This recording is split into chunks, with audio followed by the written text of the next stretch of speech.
Kita akan mulai syahadat dulu ya dengan teman kita yang insya Allah akan syahadat pada siang hari ini. Tapi saya buka dulu. Bismillahirrahmanirrahim. Assalamualaikum warahmatullahi wabarakatuh. Waalaikumsalam warahmatullahi wabarakatuh. Alhamdulillah nahmaduhu wa nasta'inuhu wa nastaghfiruh wa na'udzu billahi min shururi anfusina wa sayyiati a'malina. Man yahdihillahu fala mudilla lahu wa man yudlil fala hadiya lahu. Asyhadu an la ilaha illallah wahdahu la syarika lahu wa asyhadu anna Muhammadan abduhu wa rasuluhu la nabiyya ba'dah. Allahumma salli wa sallim wa barik ala abdika wa nabiyyika Muhammad wa ala alihi wa sahbihi wa man ihtada bihadihi ila yaumil qiyamah. Qala Allah jalla wa ala يا أيها الذين آمنوا اتقوا الله حق تقاته ولا تموتن إلا وأنتم مسلمون يا أيها الناس اتقوا ربكم الذي خلقكم من نفس واحدة وخلق منها زوجها وبث منهما رجالا كثيرا ونساء واتقوا الله الذي تساءلون به والأرحام إن الله كان عليكم رقيبا يا أيها الذين آمنوا اتقوا الله وقولوا قولا سديدا يصلح لكم أعمالكم ويغفر لكم ذنوبكم ومن يطع الله ورسوله فقد فاز فوزا عظيما أما بعد. Saudaraku, saudariku fillah rahimani wa rahimakumullah. Alhamdulillah, segala puja dan puji hanya untuk Allah Subhanahu wa taala Ar-Rahmanur Rahim atas segala limpahan nikmat yang Allah Subhanahu wa taala anugerahkan bagi kita semuanya, yang memberikan kesempatan kepada kita di siang hari ini untuk melanjutkan kajian kita dalam kondisi PSBB walaupun kita ngaji di rumah, dan insyaallah ya Rabbana ya Karim kita berharap memohon kepada Allah Subhanahu wa taala walaupun kita mengadakan kajian ini secara online seperti ini, tapi insya Allah tidak akan mengurangi pahala kita seperti kita menghadiri majelis ilmu di majelisnya masing-masing. Karena menghadiri majelis ilmu memiliki kedudukan yang sangat mulia di sisi Allah Subhanahu wa taala. Allah Subhanahu wa taala memberikan banyak kemuliaan bagi mereka-mereka yang hadir di majelis ilmu. Di samping kita memperoleh keutamaan dalam mendapatkan ilmu yang bermanfaat, memperbaiki hati kita, memperbaiki iman kita, membuat kita semakin mengenal Allah Subhanahu wa taala, mengenal Rasulullah sallallahu alaihi wasallam, mengenal agama ini yang merupakan rahmat yang terbesar yang Allah Subhanahu wa taala anugerahkan bagi alam semesta. Di samping itu juga Allah Subhanahu wa taala memberikan pahala yang sangat banyak, di antaranya Nabi SAW bersabda dalam sebuah hadis yang sahih dalam Sahih Muslim, majtama'a qaumun fi baitin min buyutillahi yatluna kitaballahi wa yatadarasunahu illa haffathumul malaikah wa ghashyathumur rahmah wa nazalat alaihimus sakinah wa dzakarahumullahu fi man indah. Tidaklah suatu kaum berkumpul di salah satu rumah Allah Subhanahu wa taala membaca kitabullah Al-Qur'an, mengkaji isinya, kecuali para malaikat akan turun meliputi mereka. Allah akan memberikan ketentraman di dalam hati orang-orang yang hadir di majelis ilmu itu. Allah Subhanahu wa taala akan liputi mereka dengan rahmat dan kasih sayangnya, dan Allah Subhanahu wa taala akan sebut mereka di sisinya di hadapan para malaikat al-muqarrabin. Dan ini adalah kemuliaan yang sangat besar, yang sangat agung, yang kita memohon kepada Allah Subhanahu wa taala agar Allah Subhanahu wa taala menjadikan kita termasuk di antara hamba-hambanya yang mendapat kemuliaan ini. Saudaraku, saudariku fillah rahimani wa rahimakumullah, sebelum kita memulai kajian kita yang pada saat ini kita akan membahas tentang iman kepada Allah. Sudah benarkah iman Anda kepada Allah? Karena kita telah meyakini, mengetahui bahwa setiap umat Muhammad sallallahu alaihi wasallam wajib beriman, wajib meyakini tentang rukun iman yang 6. Rukun Islam yang 5. Rukun iman yang 6 ini insya Allah sebagian besar kita, ya saya katakan sebagian besar karena memang kenyataannya banyak umat Islam menyatakan dirinya Muslim, tidak hafal rukun iman, tidak hafal rukun Islam. Padahal dia malu kalau tidak hafal ideologi negara kita. Ya, ketika dia malu untuk tidak menghafal ideologi negara, tapi dia tidak malu kepada Allah Subhanahu wa taala yang Maha melihat isi hatinya, yang Maha tahu tentang hakikat Islam dan iman seseorang, dan dia tidak tahu tentang rukun Islam dan rukun iman. Tidak bisa menyebutkan secara urut iman kepada Allah, malaikat, kitab, rasul, hari akhir dan takdir, ya. Kemudian rukun Islam yang 5, kemudian dia tidak bisa menghafalnya dengan benar. Allah Subhanahu wa taala Maha mengetahui tentang hakikat hati dan iman seseorang. Di samping menghafalnya, kita juga harus memahami dengan benar. Karena tidak cukup dengan saya iman kok dengan rukun iman yang 6, buktinya saya bisa mengucapkannya dengan baik, dengan fasih. Tapi kemudian dia tidak memahami keimanan kepada Allah, kepada malaikat, kepada kitab, kepada Rasul, kepada hari akhir dan takdir sesuai dengan apa yang diajarkan oleh Allah Subhanahu wa taala dan Rasulnya. Nah, pada kajian-kajian kita ini insya Allah kita akan lebih mendalami tentang hal itu. Sebelum kita mulai, ikhwatal iman, rahimani wa rahimakumullah, alhamdulillah di siang hari ini kita akan menjadi saksi dari syahadatnya salah seorang teman kita, saudara kita, yang alhamdulillah beliau sudah sekian waktu mendalami, mempelajari tentang Islam, dan alhamdulillah Allah Subhanahu wa taala mentakdirkan memberikan hidayah kepada beliau yang siang hari ini insyaallah beliau akan bersyahadat dan kita semua akan menyaksikannya. Karena beliau seorang akhwat, ya, maka saya minta supaya suaranya saja yang dibuka, adapun videonya ditutup, ya, supaya video yang ditutup. Saudari Karen namanya, saudari Karen. Ya, Assalamualaikum Ustadz. Waalaikumsalam warahmatullahi wabarakatuh. Anti tinggal di Jakarta ya? Betul, di Jakarta. Oh, alhamdulillah di Jakarta. Sudah siap untuk bersyahadat? Insya Allah siap. Baik, ikutin apa yang saya sampaikan ya. Baik. Bismillahirrahmanirrahim. Bismillahirrahmanirrahim. Asyhadu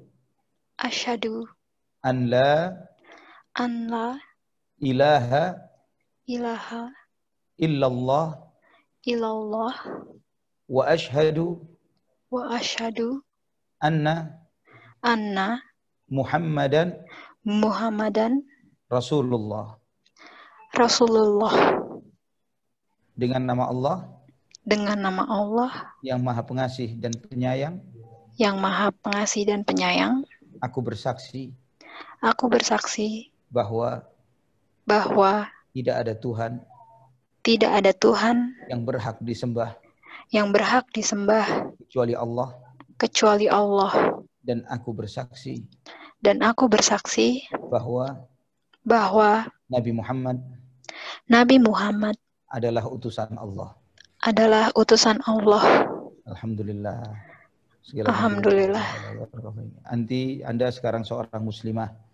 Semoga Alhamdulillah. Nikmat hidayah ini Allah Subhanahu wa taala tanamkan di dalam hati Anda, ditumbuhkan oleh Allah Subhanahu wa taala menjadi iman yang kokoh, dan benih iman ini tumbuh menjadi pohon yang rindang, memberikan buah-buah yang nikmat berupa amal saleh, ketaatan. Semoga tetap istiqamah sampai nanti Anda berjumpa Allah Subhanahu wa taala kelak.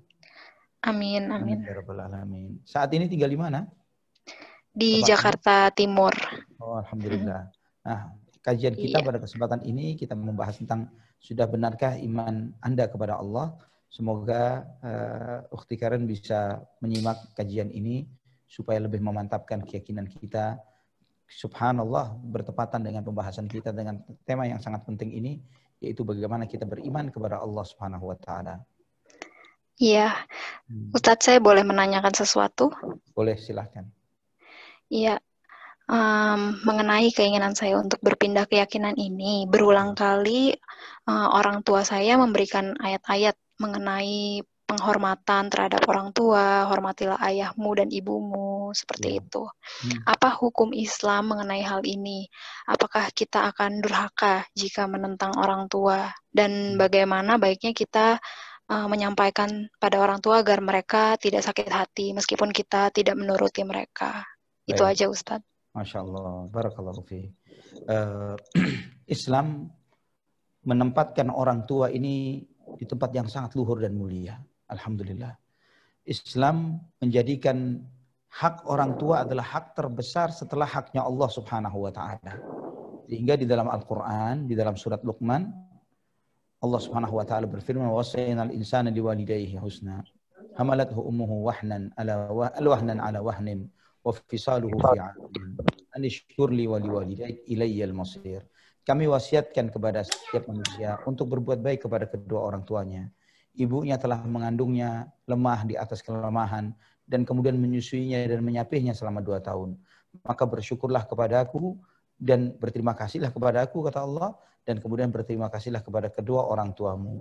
Kepadakulah kalian akan kembali. Dan kemudian Allah berfirman, "Wa in jahadaka ala an tusyrika bi ma laysa laka bihi ilmun fala tuti'huma wa sahibhuma fid dunya ma'rufa." Namun ketika kedua orang tuamu memaksamu untuk engkau menyekutukan Tuhanmu. Padahal Allah tidak izinkan, Allah tidak berikan kita peluang, kesempatan, ilmu yang membenarkan kita menyekutukan Allah Subhanahu wa taala. Maka janganlah kamu mentaati kedua orang. Tapi bukan berarti tidak taat ini kemudian kita boleh kurang ajar.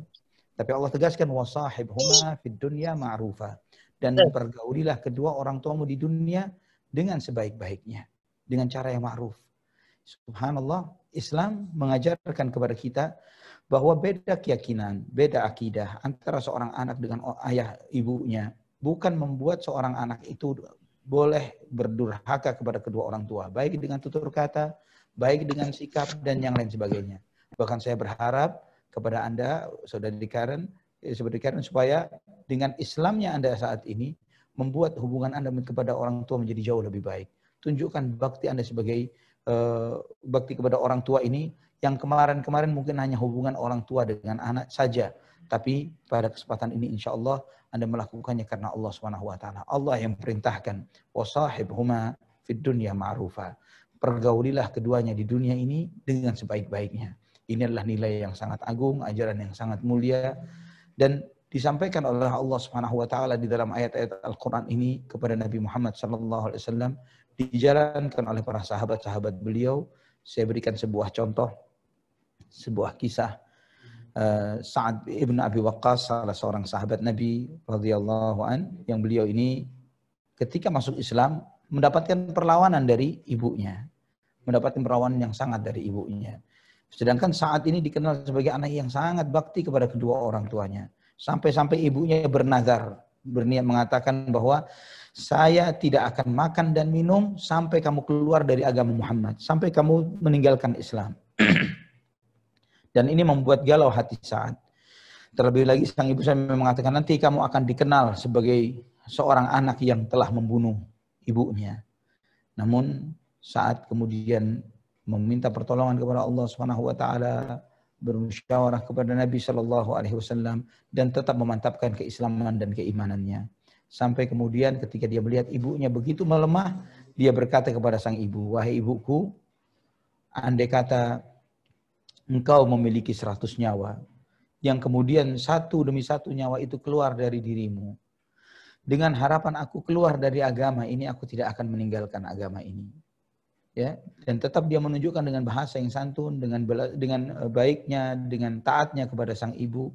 Dan alhamdulillah melihat keteguhan yang sang anak yang seperti ini, maka sang ibu pun kemudian membatalkan niatnya untuk tidak makan dan minum ini, dan kemudian dia menerima kondisi keislaman sang anak. Semoga Anda juga diberi kemudahan oleh Allah Subhanahu wa taala, dan saya memohon kepada Allah agar hidayah ini tidak hanya terhenti kepada diri Anda saja, insya Allah akan bersambung kepada kedua orang tua Anda. Amin ya rabbal alamin. Begitu, insya Allah saya akan mulai kajian kita. Ikhwatal iman rahimani wa rahimakumullah. Kita menyadari bahwa iman kepada Allah Subhanahu wa taala memiliki kedudukan yang sangat agung dan mulia. Iman kepada Allah Subhanahu wa taala adalah dasar dari segala iman yang ada.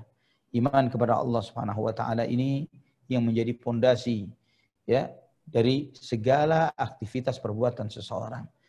Oleh karena itu, seringkali Nabi Shallallahu Alaihi Wasallam mengaitkan antara iman kepada Allah dan iman kepada hari akhir terkait dengan sikap dan perilaku seseorang. Nabi Shallallahu Alaihi Wasallam bersabda, "Man kana yu'minu billahi wal yawmil akhir, falyukrim dhaifahu. Man kana yu'minu billahi wal yawmil akhir, fala yu'dhi jarahu. Man kana yu'minu billahi wal yawmil akhir falyakul khairan aw liyasmut." Barang siapa yang beriman kepada Allah dan hari akhir, maka hendaklah dia memuliakan tamunya. Disebutkan oleh Nabi iman kepada Allah dan hari akhir. Barang siapa yang beriman kepada Allah dan hari akhir, maka janganlah dia mengganggu dan menyakiti tetangganya. Di dalam hadis Nabi yang sama juga beliau bersabda, barang siapa beriman kepada Allah dan hari akhir, maka hendaklah dia berkata yang baik atau dia diam. Ikhwatan iman, rahimani wa rahimakumullah. Di sini kita mempelajari bahwa seseorang dengan kadar imannya yang benar kepada Allah Subhanahu wa taala akan berdampak terhadap sikap dan perilakunya, cara dia bertutur kata, cara dia bersikap dan yang lain sebagainya. Maka pentingnya kita untuk beriman kepada Allah dengan iman yang benar ini menjadi suatu tuntutan yang harus kita penuhi. Karena dengan benarnya iman kepada Allah Subhanahu wa taala akan berdampak kepada iman kita kepada yang lainnya dan juga akan berdampak kepada sikap-sikap kita dan perilaku kita dalam kehidupan sehari-hari. Ikhwatal iman rahimani wa rahimakumullah, saudaraku fillah, bahwa iman kepada Allah tidak akan benar kecuali jika terpenuhi 4 hal. 4 hal ini harus ada. Jika 4 hal ini tidak terpenuhi, maka imannya cacat. Ya, imannya kepada Allah cacat. Apa saja 4 hal itu? Yang pertama, iman bahwa Allah ada. Iman bahwa Allah Subhanahu wa taala ada. Kemudian yang kedua, iman bahwa Allah Subhanahu wa taala Maha Esa di dalam Rabb-Nya. Ya, Maha Esa di dalam Rabb-Nya. Kata Rabb ini adalah dalam bahasa Arab yang berarti Tuhan. Tapi nanti insya Allah saya jelaskan bagi apa yang dimaksud ini. Karena dalam surat An-Nas misalnya, Qul a'udzu birabbin nas, malikin nas, ilahin nas. Nah di sini yang saya maksud kata Rabb di sini, Rabbin nas. Jadi Allah Maha Esa di dalam Rabb-Nya. Ketiga, Allah Maha Esa di dalam ilahnya, ilahin nas, ya, di dalam ilahnya. Apa itu Rabb, apa itu ilah? Dalam kajian ini kita akan membahasnya. Ya. Dan yang keempat, mengimani nama-nama dan sifat-sifat Allah Subhanahu wa taala. Jadi 4 hal ini wajib ada bagi setiap orang yang menyatakan dirinya beriman kepada Allah. Jika Anda yang sudah menghafal rukun iman yang 6 dan baru dengar subhanallah ternyata ada uraian yang mendetail terkait tentang iman kepada Allah, malaikat dan lain sebagainya, dan subhanallah baru dengar sekarang dan baru dengar ketika saya sudah berumur sekian, tidak perlu menyesal. Ya, tidak perlu menyesal. Alhamdulillah Allah Subhanahu wa taala memberikan kesempatan kepada Anda, kepada kita semuanya untuk diberi kesempatan oleh Allah untuk lebih mengenal Allah Subhanahu wa taala dengan benar, dengan baik. Sekarang kita akan membahasnya satu demi satu. Iman kepada Allah Subhanahu wa taala itu ada. Bukti akan maha adanya Allah Subhanahu wa taala, keberadaan Allah Subhanahu wa taala bisa dibuktikan dengan banyak aspek. Dan ini telah saya singgung sedikit dari 4 aspek yang bisa kita gunakan, yaitu fitrah, akal, syariat, dan panca indera. Ya, fitrah, dalil akal, dalil syariat, dan dalil panca indera. Fitrah telah saya sebutkan bahwa fitrah manusia selalu setiap manusia tertanamkan di dalam hatinya keimanan kepada Tuhan, kepada Allah Subhanahu wa taala. Keimanan kepada satu Tuhan. Jadi tidak akan pernah Anda temui seseorang yang menyembah multi Tuhan, kemudian kita katakan kepadanya, Tuhan Anda banyak ya, dan kemudian dia mengiyakannya. Dia pasti akan protes, dia akan mengatakan tidak, Tuhan saya satu. Ya, ini adalah fitrah yang Allah tanamkan. Kemudian yang kedua, dalil akal. Adapun dalil akal ini sangat banyak buktinya. Ya, bahwa kita melihat pertama, sesuatu yang tidak ada tidak akan bisa menciptakan sesuatu yang ada. Sebagai bukti adalah contoh misalnya studio yang saya berada pada saat ini. Ya, ketika kita katakan bahwa studio ini ada dengan sendirinya, kursi yang saya duduki, pencahayaan, kemudian segala fasilitas yang ada di sini semuanya ada dengan sendirinya, maka manusia akan tertawa ketika jika ada orang yang membenarkan akan hal ini. Ya, sesuatu yang tidak ada mustahil menciptakan sesuatu yang ada. Kemudian yang berikutnya, dalil akal yang bisa kita tunjukkan kepada mereka-mereka yang masih bimbang dan ragu adalah jika seseorang tidak memiliki sesuatu, maka bagaimana dia bisa memberikan sesuatu itu? Saya mau sedekah, tapi saya tidak punya harta. Bagaimana saya bisa memberikan harta? Ya, jika saya ingin sedekah, maka minimumnya saya harus punya harta, sedikit apapun itu. Nah, kita melihat ikhwatal iman, bagaimana kehidupan ini. Kita melihat di dalam kehidupan ini ada kehidupan. Di diri kita ada kehidupan. Ada penglihatan, ada pendengaran, ada perasaan, ada kehendak. Ya, ada fisik ini, dan yang lain sebagainya. Jika dikatakan bahwa ini dicipta oleh sesuatu yang tidak punya akal, tidak punya pikiran, tidak punya perasaan, tidak punya penglihatan dan pendengaran, dia tidak punya ini dan itu, ya terjadi dengan sendirinya. Tapi dia menciptakan makhluk yang ada pikiran, perasaan, penglihatan, pendengaran, kehidupan, sedangkan dia sendiri tidak memiliki itu semuanya, ini adalah mustahil. Ya, seseorang yang tidak memiliki sesuatu, dia tidak akan bisa memberikan itu. Nah, jika kita melihat kehidupan kita, adanya kehidupan, adanya penglihatan, pendengaran, dan yang lain sebagainya, menunjukkan kepada kita bahwa kita dicipta oleh zat yang memiliki penglihatan, pendengaran, kehidupan. Ya, Allah Subhanahu wa taala memiliki kehendak dan yang lain sebagainya yang Allah berikan kepada setiap makhluk yang diciptakannya. Kemudian juga kita bisa menunjukkan, saya di dalam memberikan contoh-contoh memang saya sangat sederhanakan, dan kemudian memang saya berharap supaya kajian ini bisa diterima dengan baik di satu kajian saja, iman kepada Allah Subhanahu wa taala ini, supaya setiap sesi satu rukun iman. Karena di beberapa kajian yang lain sebetulnya pembahasan ini membutuhkan waktu yang cukup lumayan ya di dalam menegaskan dan memberikan contoh-contoh. Ikhwatal iman rahimani wa rahimakumullah. Kemudian yang ketiga, memikirkan objek yang diciptakan akan menunjukkan sebagian dari sifat yang menciptakannya.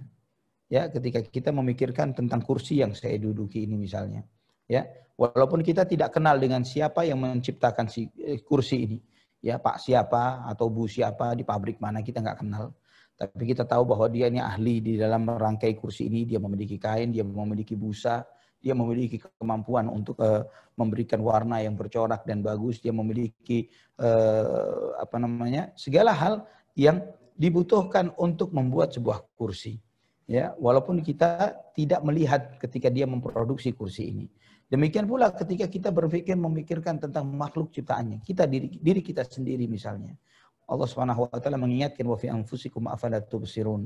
Pada dirimu apakah kamu tidak perhatikan bagaimana Allah Subhanahu wa taala menciptakan kita dari rahim ibu kita, ya, kita tidak memiliki pendengaran, penglihatan dan lain sebagainya. Bahkan di dalam rahim selama 9 bulan itu kita tidak butuh pendengaran, penglihatan, dan bahkan paru-paru pun belum kita butuhkan, tapi dicukupkan oleh Allah Subhanahu wa taala, disiapkan, diberi rizki oleh Allah Subhanahu wa taala. Di sini menunjukkan bahwa Dialah zat yang Maha memberi rizki. Dialah yang Maha mendengar, Maha melihat, yang memberikan pendengaran dan penglihatan kepada makhluk ciptaannya. Dialah Allah Subhanahu wa taala. Dialah Allah Subhanahu wa taala yang Maha Hakim, yang Maha Bijak, yang menyempurnakan ciptaan kita. Ya, dengan postur tubuh yang seperti ini, dengan kedua kaki yang berpijak di tanah, tangan di samping tubuh kita, kepala di bagian atas dengan mata, telinganya di samping dan sebagainya. Ini menunjukkan kemaha hakim, kemaha bijaksanaan Allah Subhanahu wa taala. Ya, jika struktur ciptaan ini dirubah, maka kita bisa membayangkan betapa tidak bijaknya, tidak berfungsinya sebagian dari organ-organ ini. Ikhwatal iman rahimani wa rahimakumullah. Ini berlaku ketika kita bertafakkur, memikirkan segala apa yang Allah ciptakan. Ya, jika kita memikirkan tentang kesinambungan makhluk, ya, bagaimana Allah Subhanahu wa taala ciptakan kita, misalnya manusia ini dengan DNA-nya yang secara spesifik. Ya, DNA ini bersinambungan, bisa diurutkan dari kita manusia yang sekarang ini sampai nenek moyang kita yang sekian ribu tahun yang lalu. Ya, dan DNA ini yang menjadi spesifikasi bukan hanya pada sosok, pada sisi manusia saja, bahkan dari keturunan suku bangsa tertentu. Nah, penemuan akan DNA ini membantah habis teori Darwin, ya, karena dari sini kita mengetahui tidak ada singgungan sedikit pun antara DNA manusia dengan DNA kera misalnya, atau DNA makhluk yang lainnya. Ini sekedar contoh yang paling sederhana. Dan ini berkesinambungan. Sekian juta tahun terjadi seperti itu. Bagaimana berkesinambungan siang dan malam, matahari, bulan, dan bintang, tata surya, planet, dan yang lain sebagainya. Bagaimana penentapan bumi sebagai tempat hidupnya manusia. Dengan jarak yang spesifik dari matahari. Dengan atmosfernya, dengan gravitasi yang terukur seperti itu. Dengan kadar oksigen yang ada di muka bumi. Dan beragam segala apa yang Allah Subhanahu wa taala siapkan untuk kehidupan manusia di muka bumi. Ini mustahil terjadi begitu saja. Bagaimana sesuatu yang terstruktur, teratur, rapi, berkesinambungan terjadi begitu saja. Ini mustahil. Ya. Disinilah Allah Subhanahu wa taala menunjukkan, dan di dalam Al-Qur'an pun Allah menyampaikan akan hal ini. Di antaranya misalnya Allah berfirman di dalam surat At-Tur ayat 35, am khuliqu min ghairi syai'in am humul khaliqun. Apakah mereka diciptakan dari sesuatu yang tidak ada, ataukah mereka yang menciptakan diri mereka sendiri? Ya. Ini pertanyaan yang ditujukan oleh Allah. Apakah kalian terjadi dengan sendirinya, atau kalian diciptakan oleh sesuatu yang tidak ada, atau kalian menciptakan diri kalian sendiri? Kita menyadari bahwa kita bukanlah yang menciptakan diri kita sendiri. Dialah Allah Subhanahu wa taala yang menciptakan seluruh alam semesta ini. Maka dalam Sahih Bukhari dan Muslim dari Jubair bin Mut'im, beliau menyampaikan ketika itu beliau masih kafir. Saya mendengar Rasulullah SAW ketika salat maghrib, dia membaca surat At-Tur. Dan kemudian ketika sampai dengan firman Allah ini, am khuliqu min ghairi syai'in am humul khaliqun, am khalaqus samawati wal arda bal la yuqinun. Apakah mereka dicipta dari sesuatu yang tidak ada, atau mereka yang menciptakan diri mereka sendiri? Apakah mereka yang menciptakan langit dan bumi? Mereka tidak memiliki keyakinan dan ilmu akan hal ini.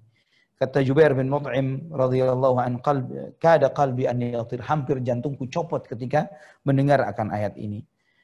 Ikhwatul iman rahimani wa rahimakumullah. Terkait tentang dalil panca indera terhadap penciptaan, terhadap adanya Allah Subhanahu wa taala, kita bisa melihat adalah contohnya betapa seringnya kita melihat orang yang memanjatkan doa, memohon dan dikabulkan doanya. Allah menyelamatkan orang yang kesusahan dari masalah yang dihadapinya dengan memohon kepada Allah. Ini kita saksikan, ini kita dengar dan yang lain sebagainya. Ya, dan ini sebagai bukti yang sangat nyata bahwa Allah Subhanahu wa taala yang diminta oleh seluruh manusia.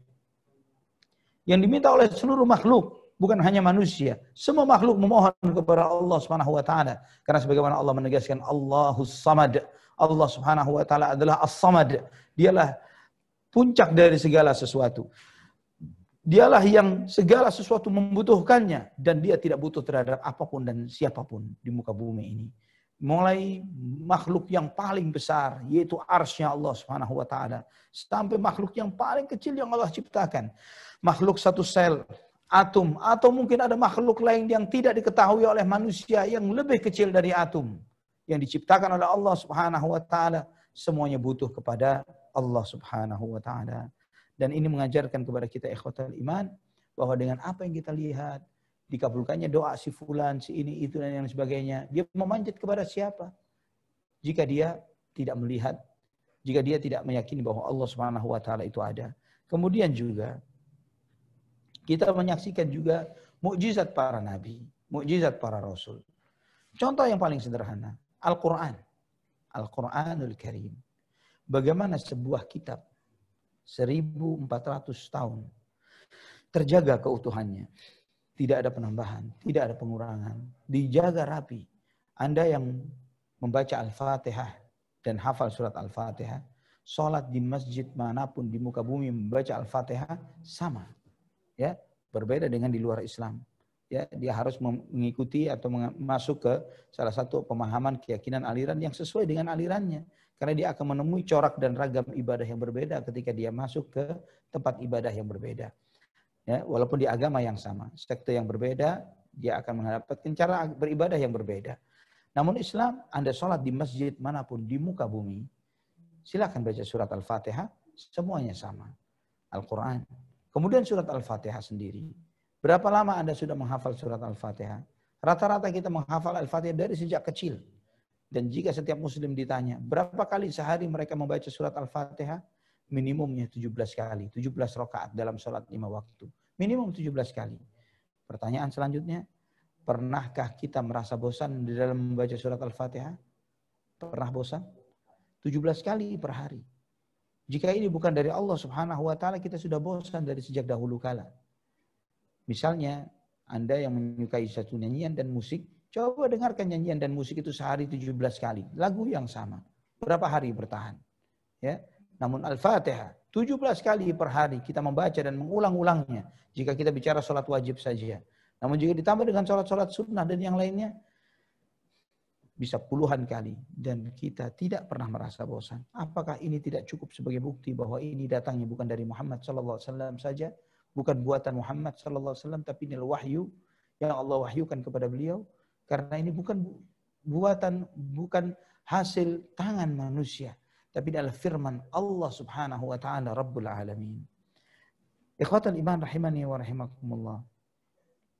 Kemudian dalil kenabian, dalil syariat. Dalil syariat ini sangat banyak sekali. Di antaranya adalah dengan adanya kitab-kitab suci. Yang kitab-kitab suci ini turun kepada manusia-manusia yang berbeda dari suku-suku yang berbeda, ya, Taurat, Zabur, Injil dari Bani Israel dari zaman-zaman yang beragam dan berbeda, dengan Al-Qur'an dari suku yang berbeda, Bani Ismail dari Arab, ya, ditempatkan diturunkan di Jazirah Arab di Makkah dan Madinah. Sama sekali tempat dan asal yang berbeda di masa yang berbeda, tapi mengajarkan satu rangkaian keyakinan yang sama, beriman kepada Allah Subhanahu wa taala, mengimani Allah Subhanahu wa taala. Ya, dan ini menunjukkan bahwa ini menunjukkan adanya sumber yang sama dari Allah Subhanahu wa taala yang menurunkan firman Allah Subhanahu wa taala. Adapun adanya kitab suci sesudahnya, Taurat, kemudian diperbaiki dengan Zabur, dengan Injil, kemudian dengan Al-Qur'anul Karim, itu adalah insya Allah kita akan bahasnya lebih mendalam ketika beriman kepada kitab-kitab Allah. Itu adalah karena Allah Subhanahu wa taala yang menciptakan kita, yang maha bijaksana, yang maha tahu tentang apa yang menjadi suatu kemaslahatan bagi kehidupan manusia di satu zaman tertentu, dan kemudian Allah Subhanahu wa taala menurunkan syariatnya di zaman yang sesudahnya sesuai dengan hikmah kemahabijaksanaan Allah Subhanahu wa taala, menyesuaikan dengan kondisi yang sanggup diterima oleh hambanya pada masa tersebut. Al-Qur'anul Karim diturunkan oleh Allah Subhanahu wa taala 1400 tahun yang lalu, dan Allah Subhanahu wa taala Maha tahu tentang kapasitas hambanya. Maka Allah Subhanahu wa taala mensyariatkan itu dari sejak zaman Nabi Muhammad SAW sampai hari ini. Setiap umat Muhammad SAW yang istiqamah di jalan agama Allah tidak memiliki waktu untuk menjalankan sholat 5 waktu. Bahkan merasakan bagaimana sholat 5 waktu ini berdampak sangat positif bagi kehidupannya. Ikhwatal iman rahimani wa rahimakumullah. Ini globalnya iman akan maha adanya Allah Subhanahu wa taala, bahwa Allah wujud, bahwa Allah itu ada.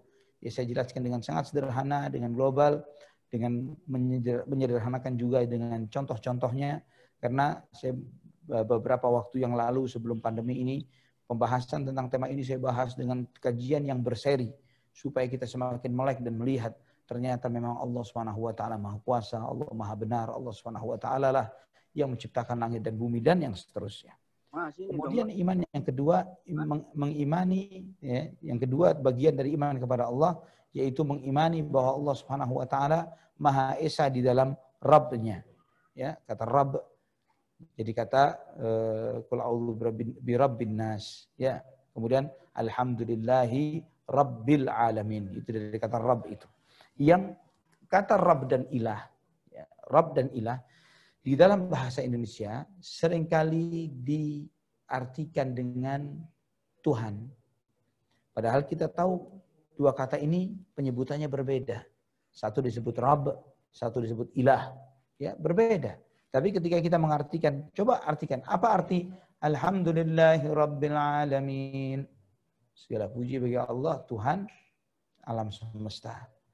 Bagaimana kita mengartikan la ilaha illallah? Tidak ada Tuhan selain Allah. Padahal dua kata yang berbeda. Ya, ini menunjukkan dua makna yang berbeda.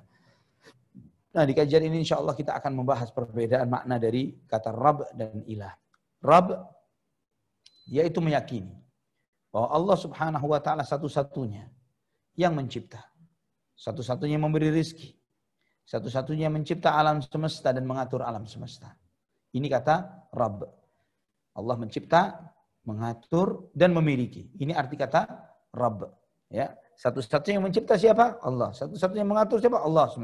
Satu-satunya yang memberi rizki terhadap alam semesta, Allah Subhanahu wa taala. Ya, ini hanyalah Allah saja, tidak ada yang lain. Dan setiap muslim wajib mengimani ini.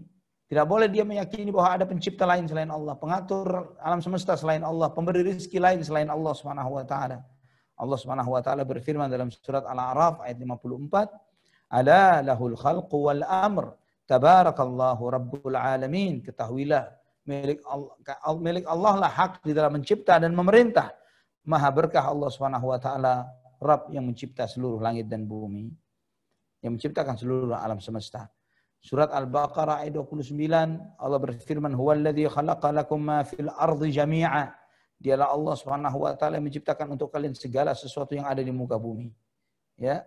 Surat Az-Zariyat ayat 58 Allah berfirman, "Innallaha huwar razzaqu dzul quwwatil matin." Sesungguhnya Allah Subhanahu wa taala Allah yang Maha memberi rezeki, yang memiliki kekuatan yang sangat kokoh. Ya. Nah, keyakinan ini meyakini Allah satu-satunya yang mencipta, yang mengatur dan memiliki alam semesta. Ikhwatal iman rahimani wa rahimakumullah adalah keyakinan hampir seluruh umat manusia. Pada dasarnya sudah memiliki platform ini di dalam hatinya. Memiliki keyakinan ini di dalam hati-hati mereka. Maka kita membaca di dalam ayat-ayat Al-Quran. Orang-orang musyrik yang diperangi oleh Nabi SAW di masa beliau, mereka semuanya meyakini hal ini. Ketika mereka ditanya siapa yang mencipta langit dan bumi, orang-orang musyrik itu akan mengatakan Allah Subhanahu wa taala. Artinya meyakini yang kedua ini, tauhidur Rabb, bahwa Allah Maha Esa di dalam Rabbnya belum membuat seseorang menjadi seorang muslim. Belum membuat seseorang menjadi seorang muslim. Dia harus tauhidul ilah, mengesahkan Allah di dalam ilahnya. Kalau berhenti tauhidnya cuma sampai di sini saja, maka belum muslim. Buktinya Allah berfirman di dalam surat Al-Ankabut ayat 61. "Wala in sa'altahum man khalaqas samawati wal arda wa sakhkhara asy-syamsa wal qamar la yaqulunna Allah." Dan jika kamu bertanya kepada mereka, wahai Muhammad, engkau bertanya kepada orang-orang musyrikin itu, man khalaqas samawati wal arda, man khalaqas samawati wal arda, siapa yang menciptakan langit dan bumi? Wa sakhkhara asy-syamsa wal qamar, siapakah yang menundukkan matahari dan bulan? La yaqulunna Allah, sungguh pasti mereka akan menjawab Allah Subhanahu wa taala. Ini jawaban orang-orang musyrikin. Di dalam ayat yang lain lebih dalam lagi, di dalam surat Al-Mu'minun dari ayat 84 sampai 89, Allah Subhanahu wa taala berfirman, "Qul limanil ardu wa man fiha in kuntum ta'lamun, sayaquluna lillah, qul afala tadhakkarun, qul man rabbus samawati as-sab'i wa rabbul 'arsyil 'azim, sayaquluna lillah, qul afala tattaqun, qul man biyadihi malakutu kulli syai'in wa huwa yujir wa la yujaru 'alaihi in kuntum ta'lamun, sayaquluna lillah, qul fa anna tusharun." Allah Subhanahu wa taala berfirman, tanyakan kepada mereka, tanyakan kepada orang-orang musyrikin Quraisy itu, milik siapakah bumi dan semua isinya jika kalian mengetahui. Allah perintahkan kepada Nabi SAW, kepada orang-orang beriman, bertanya kepada orang-orang musyrikin Quraisy, wahai orang kafir Quraisy, yang menguasai bumi, yang memiliki bumi dan semua yang di dalamnya siapa? Sayaquluna lillah. Mereka akan menjawab milik Allah. Subhanallah. Ini jawaban Abu Jahal. Jawaban Abdullah bin Ubay. Jawaban yang lainnya dari orang-orang musyrikin Quraisy dan orang-orang munafikin dengan jawaban yang sama. Maka kenapa kalian tidak ingat? Tanyakan kepada mereka, siapakah Tuhan 7 lapis langit dan Tuhan arsy yang besar? Mereka akan menjawab Allah Subhanahu wa taala. Kemudian tanyakan, kenapa kalian tidak bertakwa?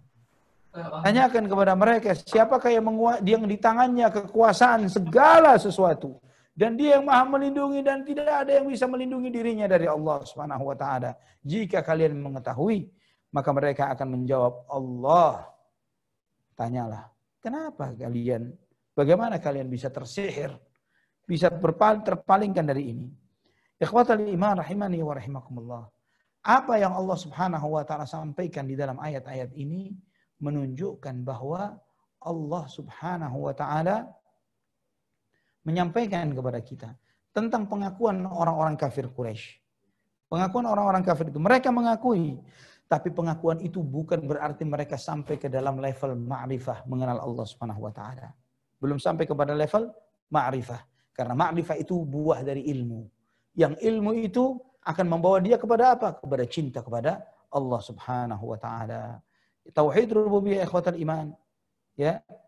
Maka keyakinan tauhidur Rabb ini, Allah Maha Esa di dalam Rabbnya, tidak memberi manfaat kepada orang yang meyakininya jika dia tidak meyakini tauhidul ilah. Ya. Jika dia tidak memahami konsekuensi dari tauhid ar-Rabb. Ya, seorang yang meyakini Allah satu-satunya yang mencipta, satu-satunya yang mengatur, satu-satunya yang memiliki alam semesta. Konsekuensinya apa? Konsekuensinya adalah dia menyembah dia. Mereka yang meyakini ini menyembah Allah Subhanahu wa taala menciptakan dirinya, yang mengatur dirinya, yang mengatur seluruh alam semesta ini.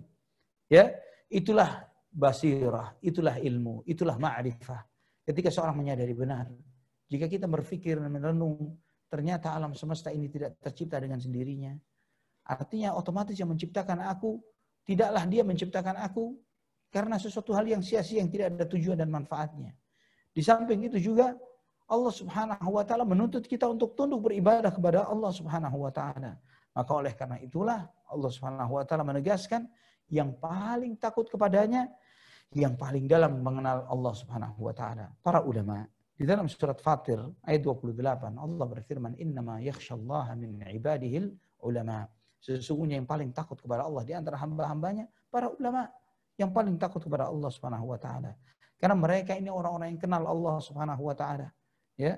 Sedangkan Allah menyampaikan ayat ini di ayat 28 dari surat Fatir setelah Allah menunjukkan tauhid Rabb-nya.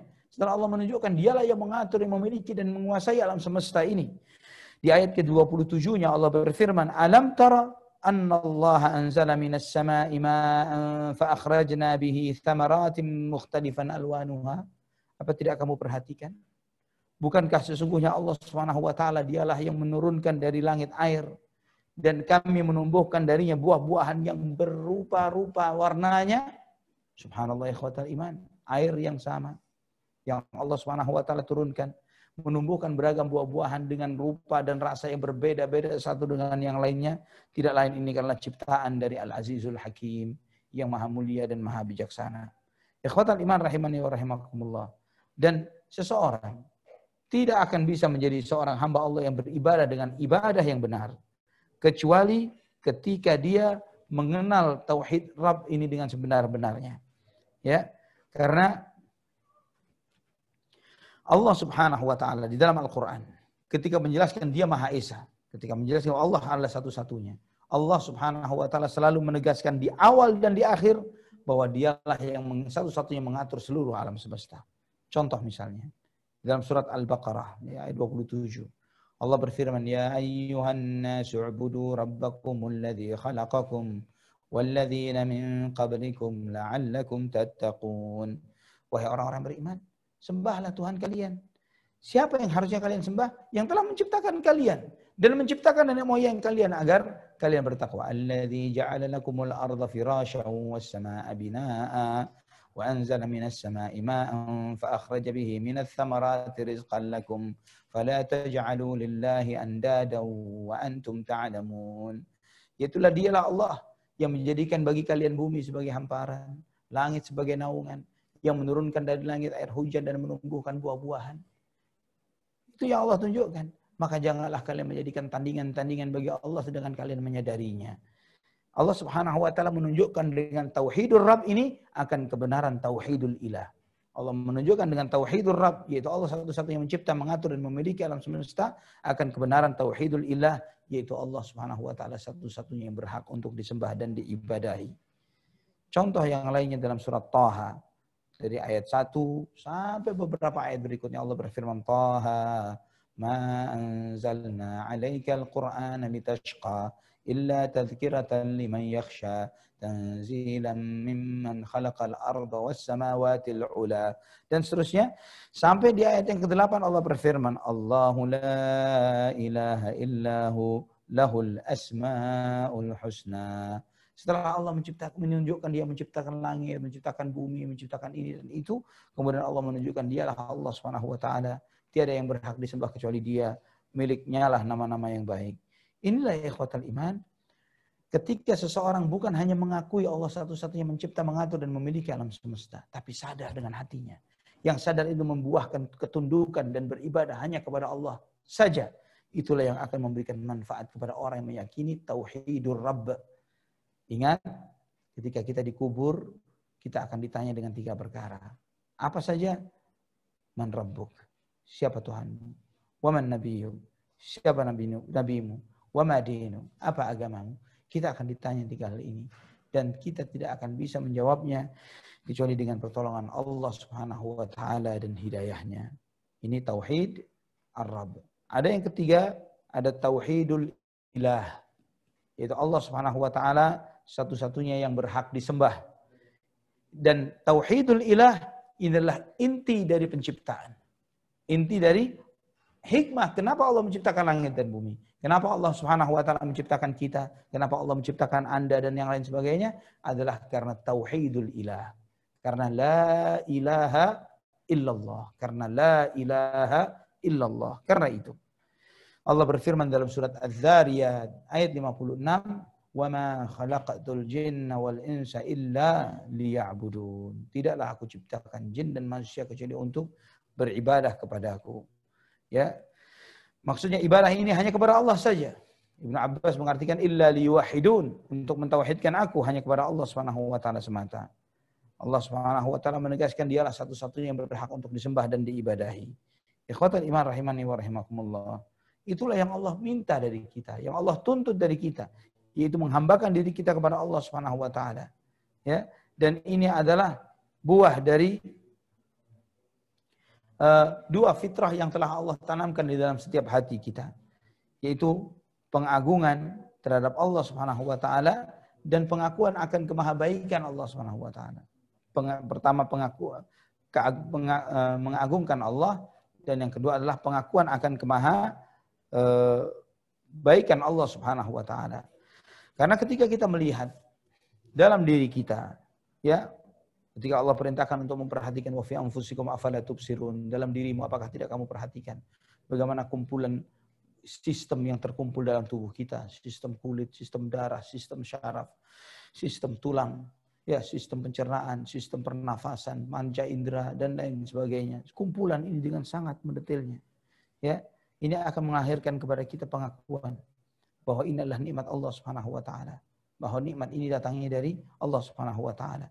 Menunjukkan melahirkan kemahaagungan Allah Subhanahu wa taala dalam hati seseorang. Dia mengakui bahwa Allah Subhanahu wa taala Maha Agung, bahwa Allah Subhanahu wa taala lah yang telah berbuat baik kepada kehidupannya, yang telah memberikan panca indera, penglihatan, pendengaran, kehidupan dan yang lain sebagainya. Sehingga dia ketika melihat nikmat-nikmat Allah ini, melihat bagaimana Allah mencukupinya, maka dia akan meyakini, tidaklah saya makan kecuali dari rezekinya, tidaklah saya berpakaian kecuali dari apa yang Allah tutupi. Maka hendaklah saya berterima kasih terhadap kebaikan-kebaikan Allah Subhanahu wa taala. Bagaimana berterima kasih atas kebaikan-kebaikan Allah? Beribadah, menjalankan perintah, menjauhi larangan. Nah, itulah yang akan melahirkan rasa cinta. Karena apa? Karena dia melihat Allah Maha Agung, dan juga di saat yang bersamaan dia melihat Allah betapa besar kebaikannya kepada diri kita. Ikhwatal iman rahimani wa rahimakumullah. Di ayat 53 dari surat An-Nahl, Allah berfirman, "Wa ma bikum min ni'matin faminallah, thumma idza massakumud durru fa ilaihi taj'arun." Nikmat apapun yang ada pada dirimu asalnya adalah datangnya dari Allah Subhanahu wa taala. Dan kemudian ketika engkau ditimpa musibah, maka kalian bergegas mengharap pertolongan kepada Allah Subhanahu wa taala.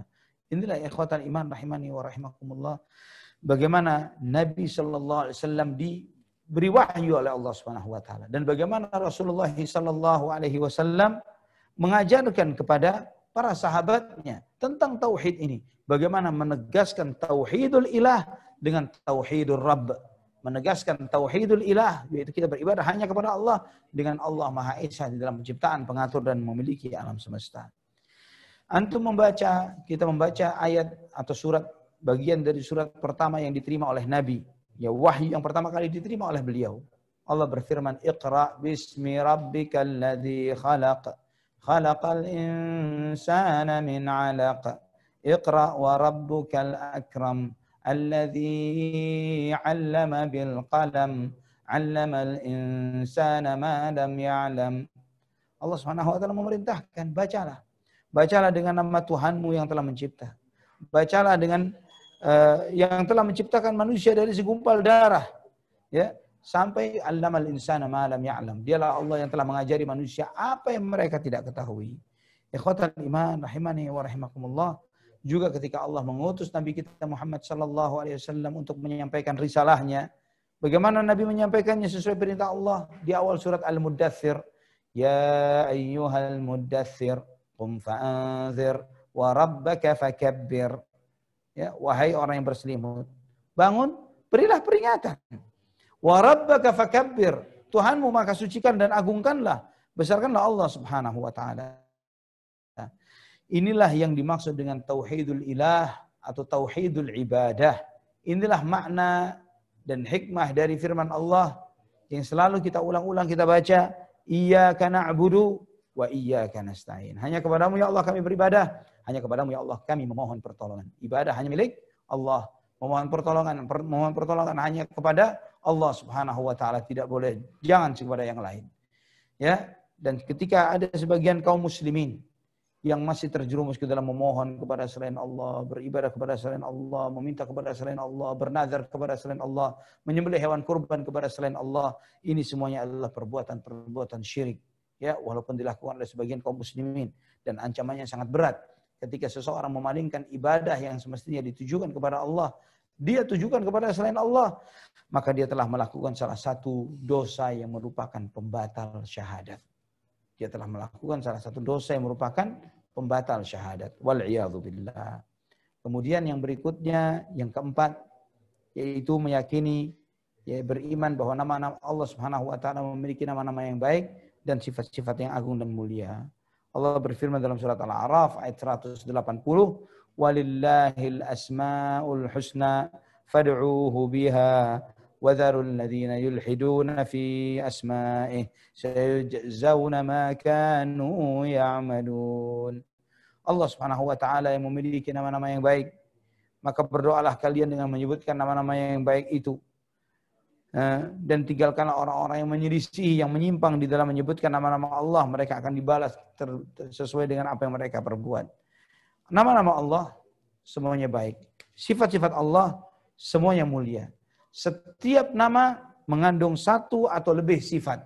Ya, setiap nama mengandung satu atau lebih dari sifat-sifat Allah Subhanahu wa taala. Seperti sifat Ar-Rahman. Ini menunjukkan bahwa Allah Subhanahu wa taala memiliki rahmat dan kasih sayang yang sangat luas. Allah Subhanahu wa taala Al-Karim, yang Maha Dermawan, menunjukkan bahwa Allah Subhanahu wa taala memiliki kedermawanan yang sangat luas. Ya, dan begitulah semua terkait dengan tentang nama-nama dan sifat-sifat Allah Subhanahu wa taala.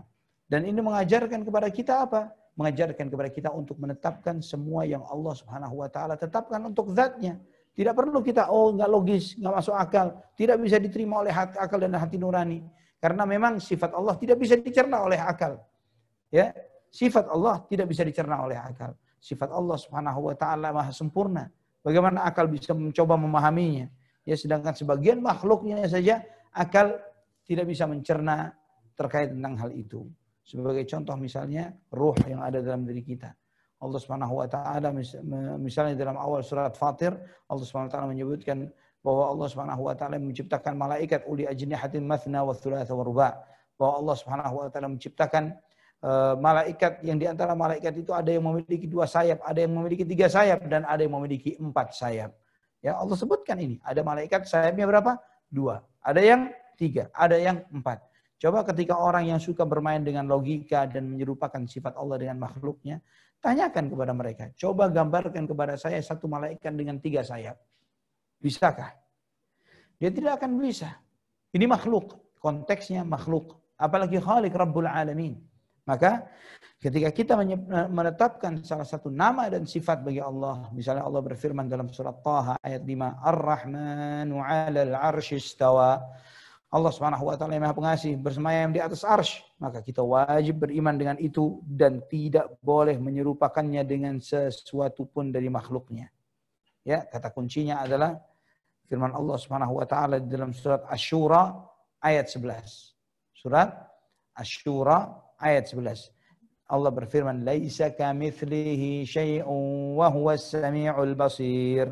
Tidak ada sesuatu satupun yang serupa dengan Allah Subhanahu wa taala. Laisa kamitslihi syai'. Tidak ada satu pun yang serupa dengan Allah. Wa huwas samiul basir. Allah Maha mendengar dan Maha melihat. Allah Subhanahu wa taala menetapkan 2 sifat, as-sam'u wal basar, Maha mendengar dan Maha melihat.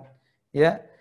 Maka ayat ini mengajarkan kepada kita bahwa bahwa Allah Subhanahu wa taala Maha mendengar, Allah Subhanahu wa taala Maha melihat, dan mendengar dan melihatnya Allah tidak sama dengan melihat dan mendengarnya makhluk, ya, dan terus demikian. Maka seseorang yang ingin agar ketika dia berjumpa dengan Allah Subhanahu wa taala dalam kondisi dirahmati dan diampuni dosa-dosanya oleh Allah Subhanahu wa taala, maka hendaklah dia meyakini tentang nama dan sifat Allah Subhanahu wa taala sesuai dengan apa yang diajarkan oleh Allah Subhanahu wa taala dan Rasul-Nya. Ya, Allah Subhanahu wa taala diajarkan kepada kita bahwa Dia Maha mendengar, Dia Maha melihat. Tidak ada satupun yang luput dari ilmunya Allah. Allah menegaskan di dalam salah satu firman-Nya, ya, dalam surat Al-Mujadalah ayat 7. Alam tara anna Allah ya'lamu ma fis samawati wa ma fil ard. Ma yakunu min najwa thalathatin illa huwa rabi'uhum wala khamsatin illa huwa sadisuhum wala adna min dhalika wala akthara illa huwa ma'ahum aynama kanu thumma yunabbi'uhum bima 'amilu yawmal qiyamah innallaha bikulli syai'in 'alim. Apa kamu tidak perhatikan bahwa Allah Subhanahu wa taala Maha mengetahui apa yang ada di langit dan apa yang ada di bumi?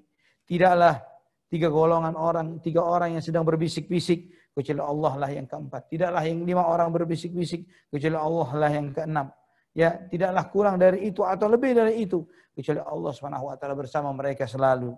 Ya, tsumma yunabbi'uhum bima 'amilu yaumal qiyamah. Kemudian Allah memberitahukan kepada mereka apa yang mereka perbuat nanti pada hari kiamat.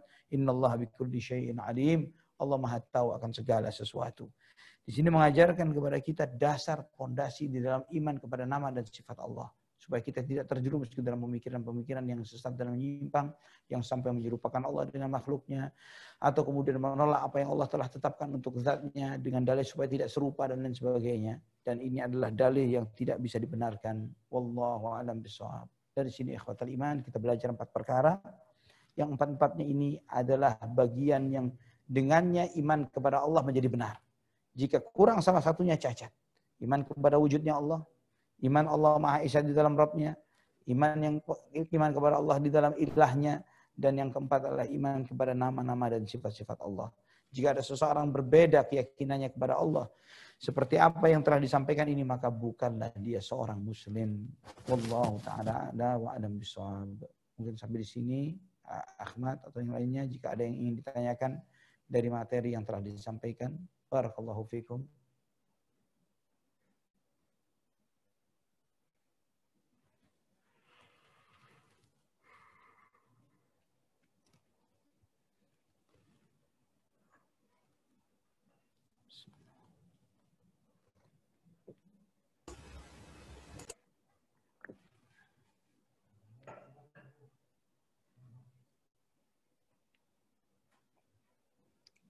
Ada yang bertanya?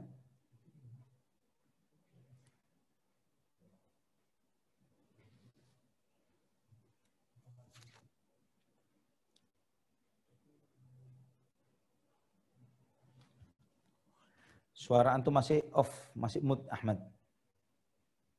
Suara antum masih mute, Akhi Ahmad.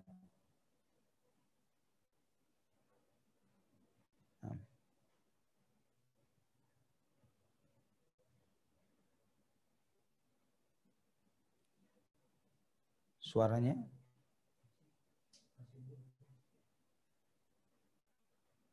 di layar kelihatan lagi. Udah. Baru di ini dari Uus. Teman-teman persilahkan yang ingin bertanya langsung ke Ustadz.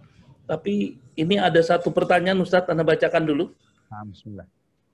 Dari Arafi Meidi, Rizki. Assalamualaikum Ustadz.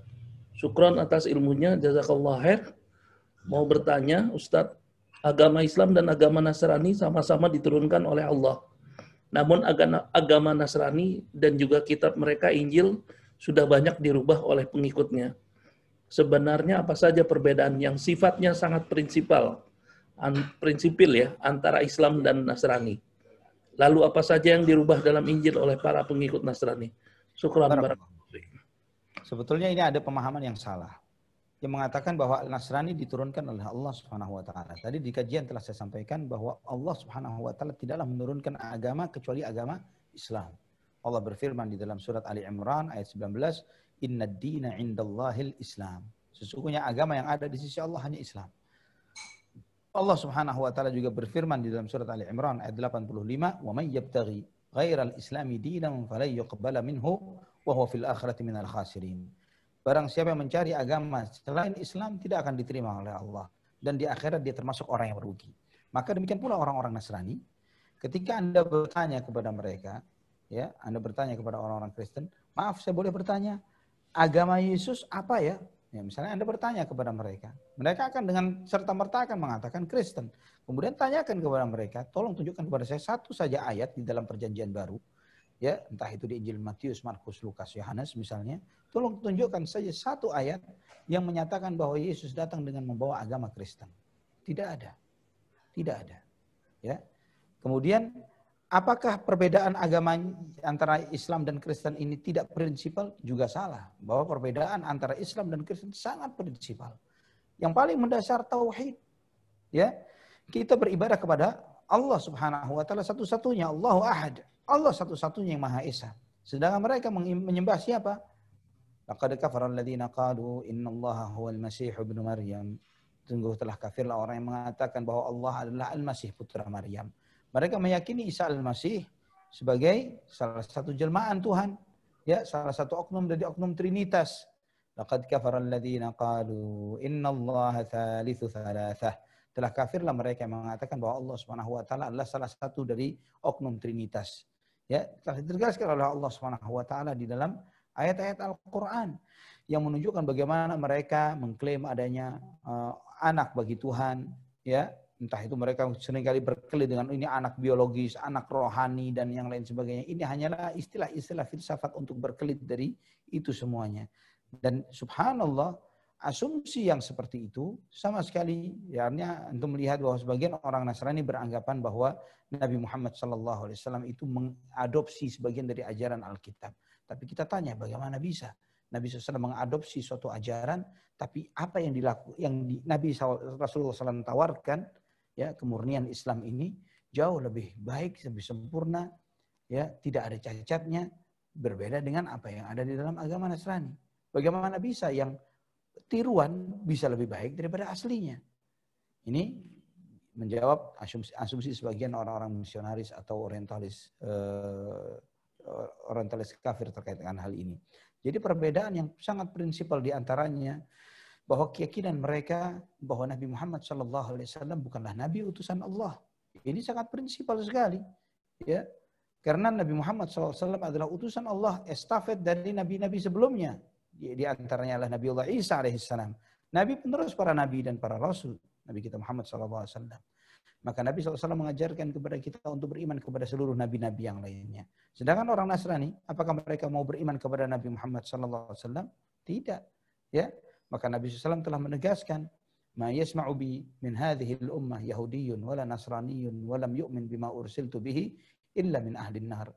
Siapapun yang mendengar tentang aku, ya, baik dia latar belakangnya Yahudi atau Nasrani, dan dia tidak beriman dengan apa yang aku bawa, maka dia nanti kelak di api neraka. Tidak akan diterima amal ibadahnya kecuali dia beriman kepada Nabi Muhammad SAW.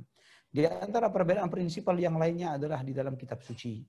Ya, kitab suci Al-Quran adalah wahyu yang Allah Subhanahu wa taala wahyukan kepada Nabi Muhammad SAW. Tidak ada sedikit pun perkataan Nabi Muhammad SAW di dalam Al-Quran. Semuanya firman Allah 100%. Oleh karena itu ada kitab hadis. Kitab hadis ini apa? Kitab yang berisi kumpulan sabda-sabda Nabi Muhammad SAW yang tidak mungkin dimasukkan di dalam Al-Quran. Karena Al-Quran murni kalamullah. Tapi di dalam agama Nasrani misalnya, mereka yang memiliki kitab Alkitab, ya, the Holy Bible, ya, dengan perjanjian lama dan perjanjian barunya, mereka campur aduk antara firman Allah, sabda Nabi tersebut, dan kemudian pengakuan-pengakuan, pernyataan sejarawan yang menyaksikan tentang peristiwa-peristiwa yang direkam di dalam kitab-kitab tersebut. Wallahu a'lam bishawab. Termasuk hal yang prinsipal adalah keyakinan mereka bahwa Nabi Isa alaihissalam atau Yesus itu mati di tiang salib untuk menebus dosa-dosa manusia. Sedangkan kita kaum muslimin meyakini bahwa Nabi Isa alaihissalam tidak mati di tiang salib. Wa ma qataluhu wa ma salabuhu walakin syubbiha lahum. Mereka tidak membunuhnya, mereka tidak menyalibnya, tapi diserupakan bagi mereka. Wallahu a'lam bishawab.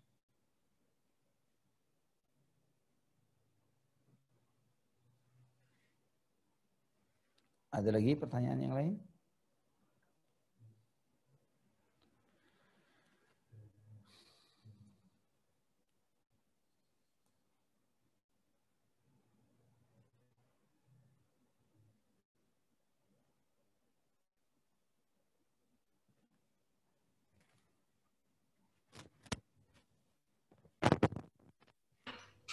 Baru. Afwan, Ustaz, tadi ke mute. Ya, Ada siap. pertanyaan lagi, Ustaz, dari Abu Gani. Ya. Assalamualaikum warahmatullahi wabarakatuh, Pak Ustaz. Jazakallahu khair.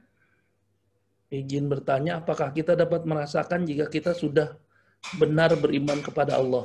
Maksudnya, apakah kita bisa merasakan jika kita sudah benar berimannya kepada Allah? Barakallahu fiik. Buah dari benarnya iman kepada Allah, tauhid. Beribadah kepada Allah saja. Bagaimana? Di hati Anda siapa selain Allah? Ya, ketika misalnya Anda ketika menghadapi satu masalah, masih ya Allah, misal bukan hanya Allah Subhanahu wa taala, tapi mungkin dia berpikir, oh ini ada tempat keramat tertentu yang katanya kalau saya datang ke sana akan melancarkan rizki, akan memudahkan masalah-masalah ini jadi selesai. Ada kuburan-kuburan wali ini, ada ini dan itu. Ya, kemudian kita memiliki senjata-senjata gacuan di rumah yang kita taruh, atau raja-raja yang kita tulis, yang kita tempel di kamar ini dan itu dan lain sebagainya. Wow, ini yang akan melindungi rumah ini yang menjaga kalau maling masuk nggak bisa keluar misalnya. Ya, kalau api nyala nggak bisa padam.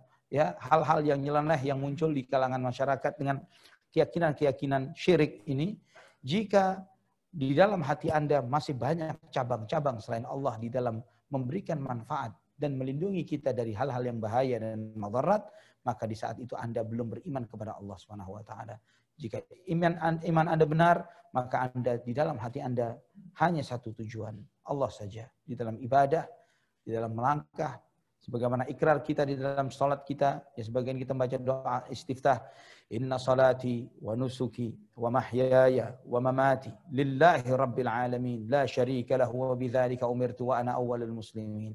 Sesungguhnya salatku, sembelihan hewan kurbanku, ya, hidupku, matiku hanya untuk Allah Subhanahu wa taala. Tiada sekutu baginya, dan dengan itulah aku diperintah, dan aku adalah termasuk orang yang bergegas tunduk kepada Allah Subhanahu wa taala. Itu indikasi iman Anda benar kepada Allah Subhanahu wa taala. Tauhid di dalam ibadah. Wallahu a'lam bishawab.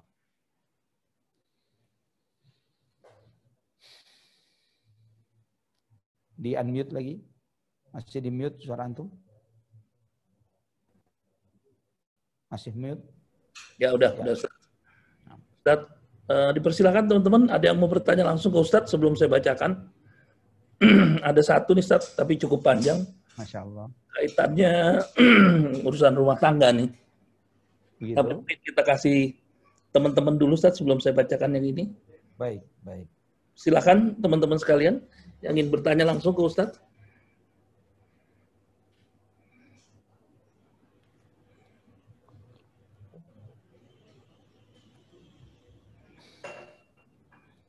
Ustadz Afwan, ya. Kalau Ustadz bisa membaca yang di chat nggak Ustadz?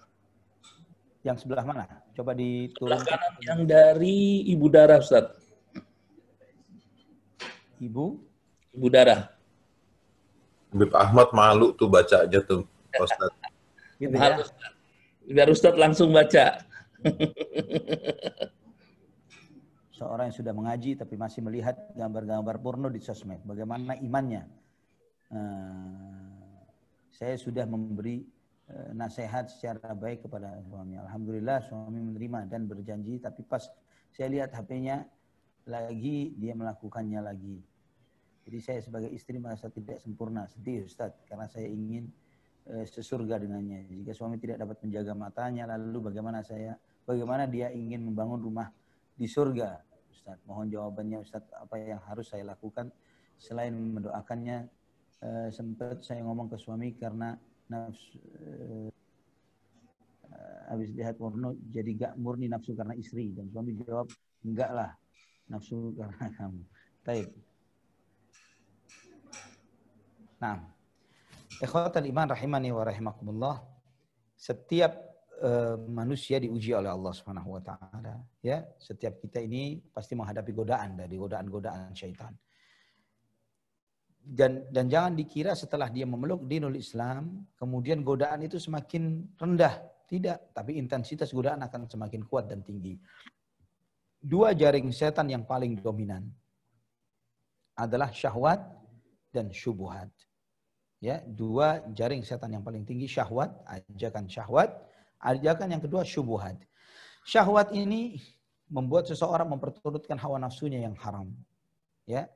Dan syubhat yang merusak agama seseorang sehingga masuk kepada pemahaman-pemahaman yang nyeleneh dan menyimpang. Ya, bedanya syahwat dan syubhat. Ini dua jaring besar dari jaring-jaring syaitan. Nah, syahwat ini dimulai dari mana? Dari mata. Ya, dari panca indera kita adalah mata. Ketika mata ini tidak bisa kita kontrol, maka itu akan mengarah kepada syahwat yang haram, ya. Karena perzinahan tidak serta-merta orang itu berzina begitu saja.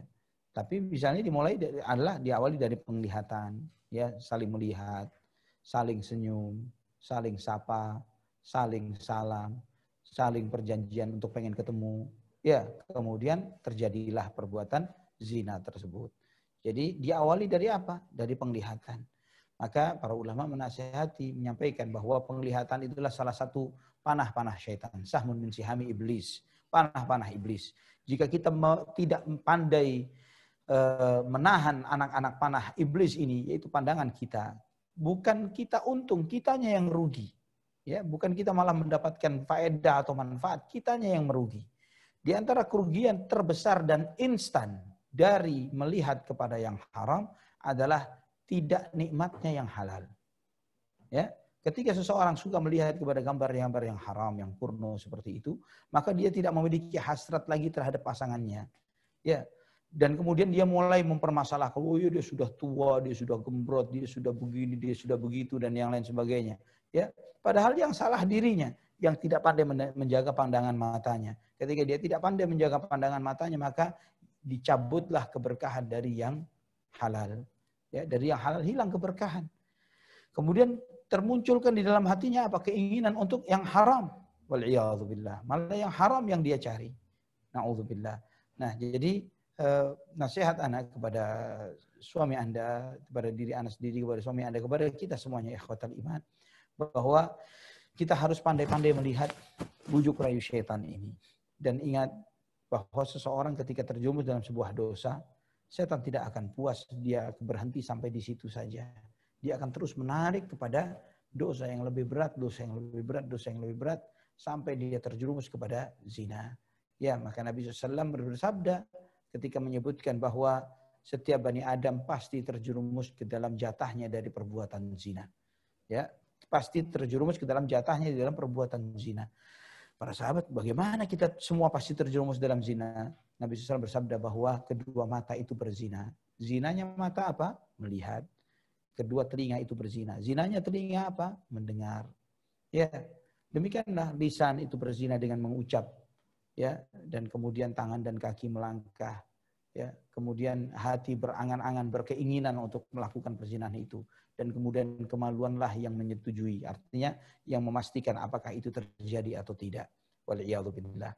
Dari sini, ikhwani wa akhwati fillah rahimani wa rahimakumullah, jangan, artinya kita harus pandai memahami arah dari panah-panah syaitan, bujukan-bujukan syaitan. Jangan sampai kita terjerumus ke dalam syahwat yang kemudian akan menghancurkan dunia kita. Atau kita terjerumus ke dalam syubhat yang nantinya akan menghancurkan agama seseorang. Syahwat yang dirusak dunia seseorang. Seorang yang terjerumus dalam syahwat, rusak dunianya. Ketika seseorang terjerumus ke dalam syubhat, rusaklah agamanya. Wallahu a'lam bishawab.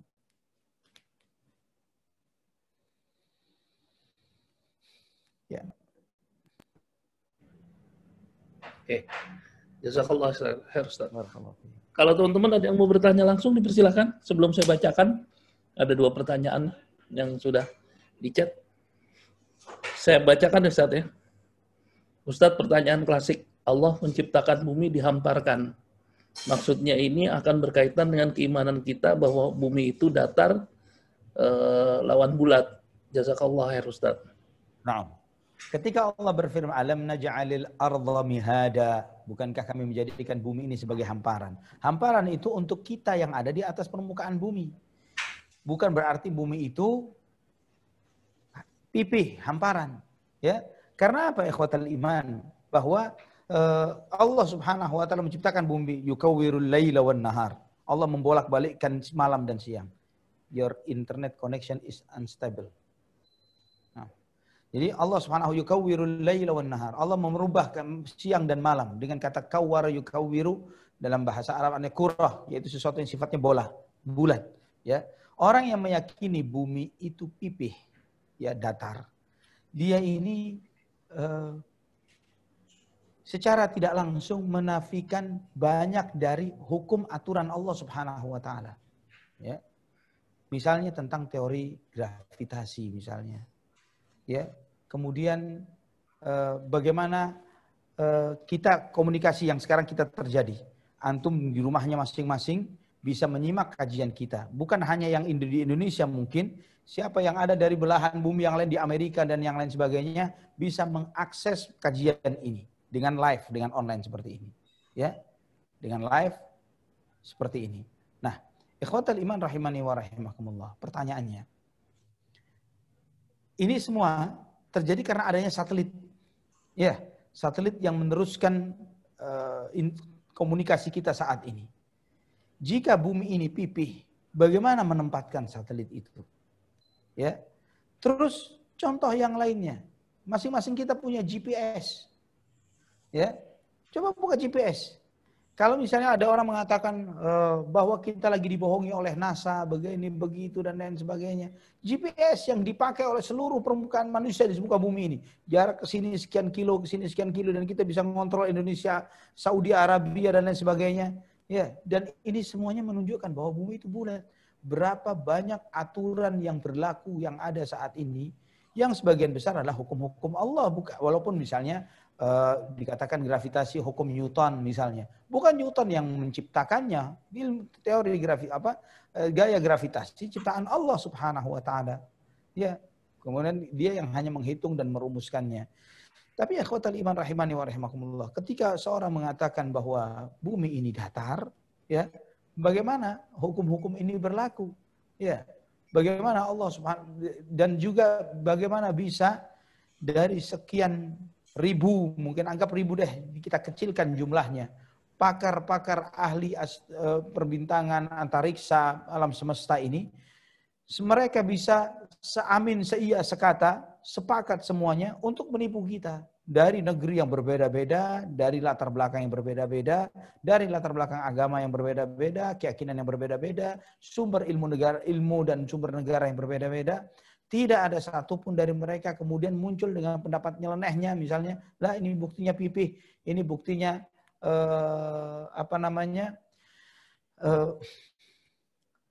bumi itu ada batasnya, misalnya pipih datarnya itu pada titik tertentu dan yang lain sebagainya. Tidak ada satupun, tidak ada satupun. Bagaimana ijma' di dalam kebatilan? Ini mustahil. Ya, ini sesuatu yang mustahil. Wallahu a'lam bishawab. Ini sekedar jawaban singkat, dan banyak sekali ulama atau ilmuwan-ilmuwan yang lebih mendalami tentang al-ijaz al-Qur'ani yang menjelaskan ini dengan lebih mendalam tentang sanggahan terhadap mereka yang beranggapan bumi itu datar. Wallahu a'lam bishawab. Jazakallah khair Ustaz. Ustaz, ada pertanyaan. Tadi pertanyaan dari Pak Arif Awangga. Sekarang pertanyaan dari Pak Arif Ihsan. Dari Pak Firman Awangga. Sekarang dari pertanyaan dari Arif Ihsan Harahap. Assalamualaikum Ustaz, semoga Allah senantiasa merahmati Ustaz dan keluarga. Izin bertanya. Ana memahami bahwa jika di Al-Quran disebut Nasrani dan Yahudi, maka mereka adalah golongan yang telah menyimpang akidahnya. Sebab Nabi Musa alaihissalam pun disebut diutus kepada Bani Israel, bukan kepada Yahudi. Lalu saat diutusnya Nabi Musa alaihissalam, apakah Bani Israel saat itu disebut orang-orang Muslim? Demikian pula dengan umat Nabi Isa alaihissalam. Apakah disebut orang-orang Muslim? Nah. Apakah pemahaman Anda tersebut sesuai dengan pemahaman dalam tafsir Al-Quran? Jazakallah khair Ustaz. Allah barik fiik. Benar. bahwa pengikut Nabi Musa di dalam Al-Quran dan pengikut Nabi Isa alaihissalam disebut sebagai Muslim.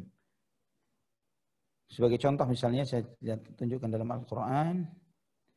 Dalam surat Al-Ma'idah ayat 111 tentang Hawariyin. Wa idh awhaitu ilal hawariyyin an aminu bi wa bi rasuli qalu amanna washhad bi annana muslimun. Dan ingatlah ketika aku memberikan wahyuku kepada kaum Hawariyin, agar Hawariyin adalah murid-murid Nabi Isa alaihissalam. Berimanlah kalian kepada aku dan kepada utusanku yaitu Nabi Isa. Maka kaum Hawariyun, murid-murid Nabi Isa berkata, amanna, kami beriman, ya Allah, washhad bi annana muslimun. Dan saksikanlah bahwa kami adalah muslim. Ya, ini tentang umat Nabi Isa alaihissalam. Demikian pula Nabi Musa alaihissalam juga seperti itu. Ya, ada beberapa ayat Al-Quran yang saya tidak menghafalkan secara spesifik tentang ayatnya, tapi ada penegasan dari Allah Subhanahu wa taala terkait dengan Nabi Musa alaihissalam seperti dalam surat Yunus ayat 84. Ya, surat Yunus ayat 84. Wa qala Musa, ya qaumi in kuntum amantum billah fa alaihi tawakkalu in kuntum muslimin. Ya, Musa berkata, wahai kaumku, jika kalian betul-betul beriman kepada Allah, maka bertawakallah kalian hanya kepadanya. Jika in kuntum muslimin, jika kalian benar-benar muslim. Ini yang disebutkan oleh Allah Subhanahu wa taala di dalam Al-Qur'an. Wallahu a'lam bishawab.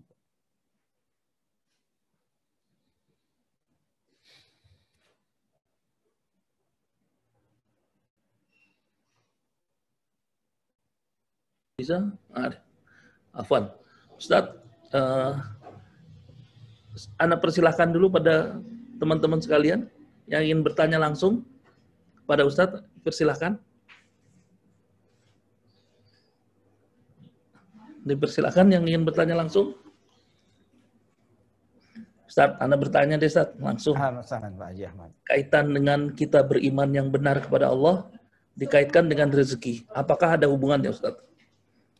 Iman dengan rezeki. Bagian dari rezeki adalah bagian dari tauhidur Rabb.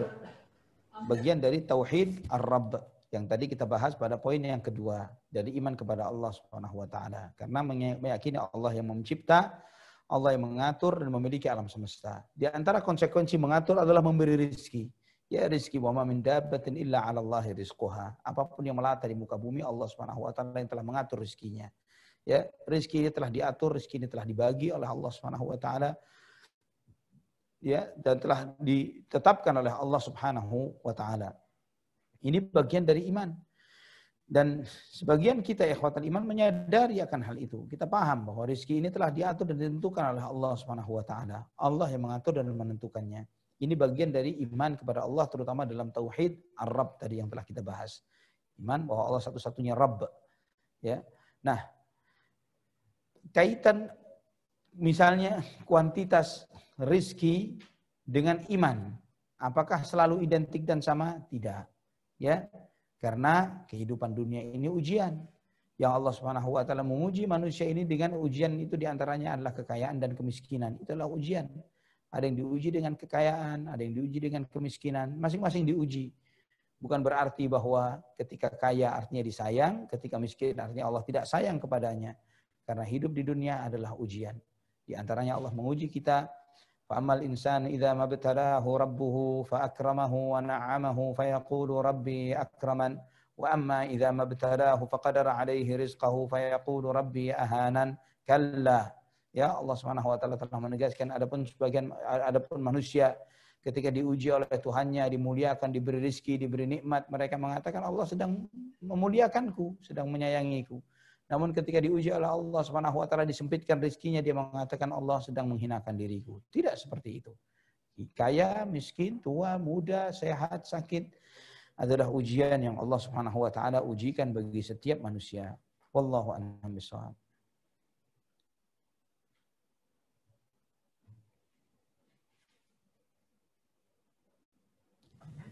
Jazakallah khair Ustaz. Allah barik fiik wa jazakumullah. Ada lagi yang mau bertanya? Persilahkan. Langsung kepada Ustaz. Cahyadi, itu Cahyadi angkat tangan. Oh ya, fadal. Silakan.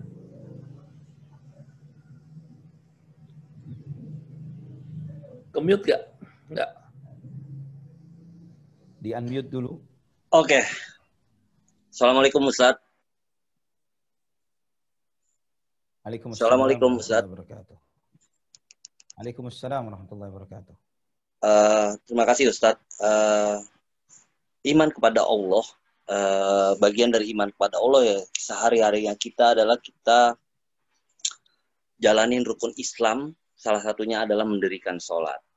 Karena kita bertakwa, bagian dari kita ingin selalu beriman kepada Allah. Pada saat kita mendirikan sholat, ya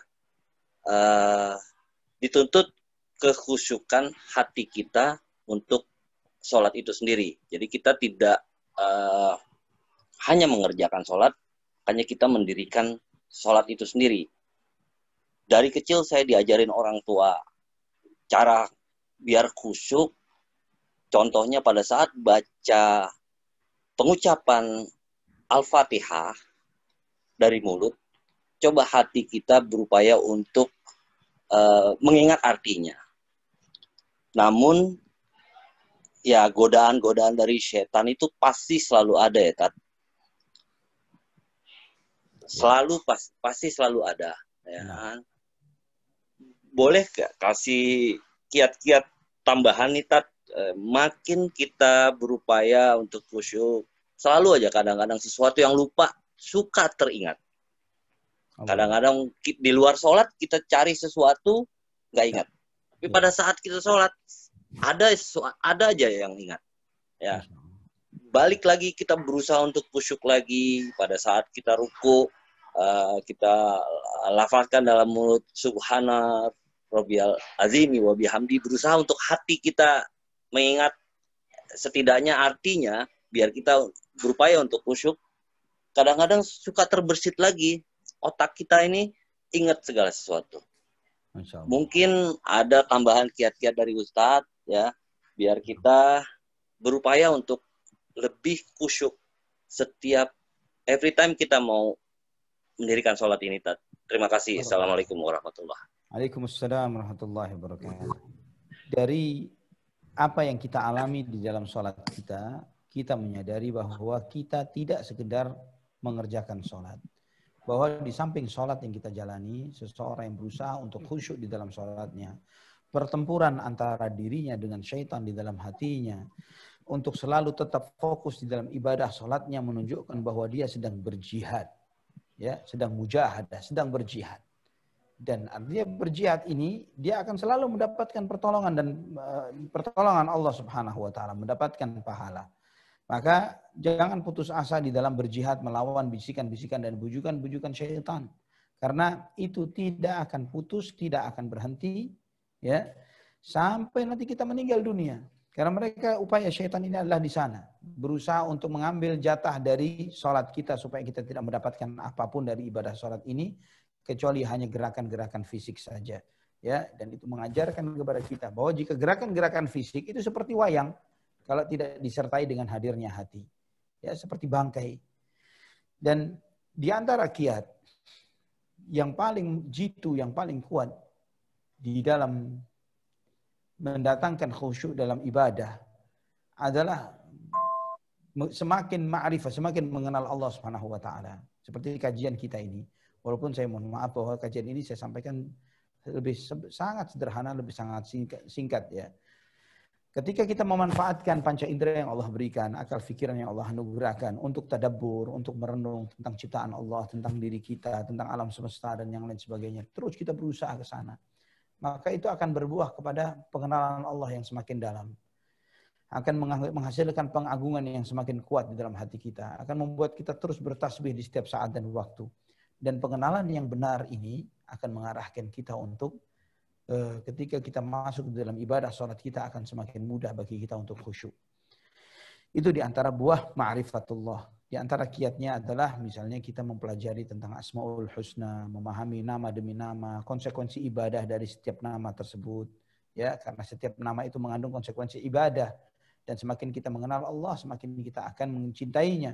Semakin mencintai Allah, semakin menjadi prioritas, ya, menjadi prioritas. Kita ingat bahwa segala sesuatu yang memalingkan kita dari sholat kita seringkali adalah hal-hal yang menurut kita saat itu kita terpalingkan, menurut kita lebih penting dari Allah Subhanahu wa taala.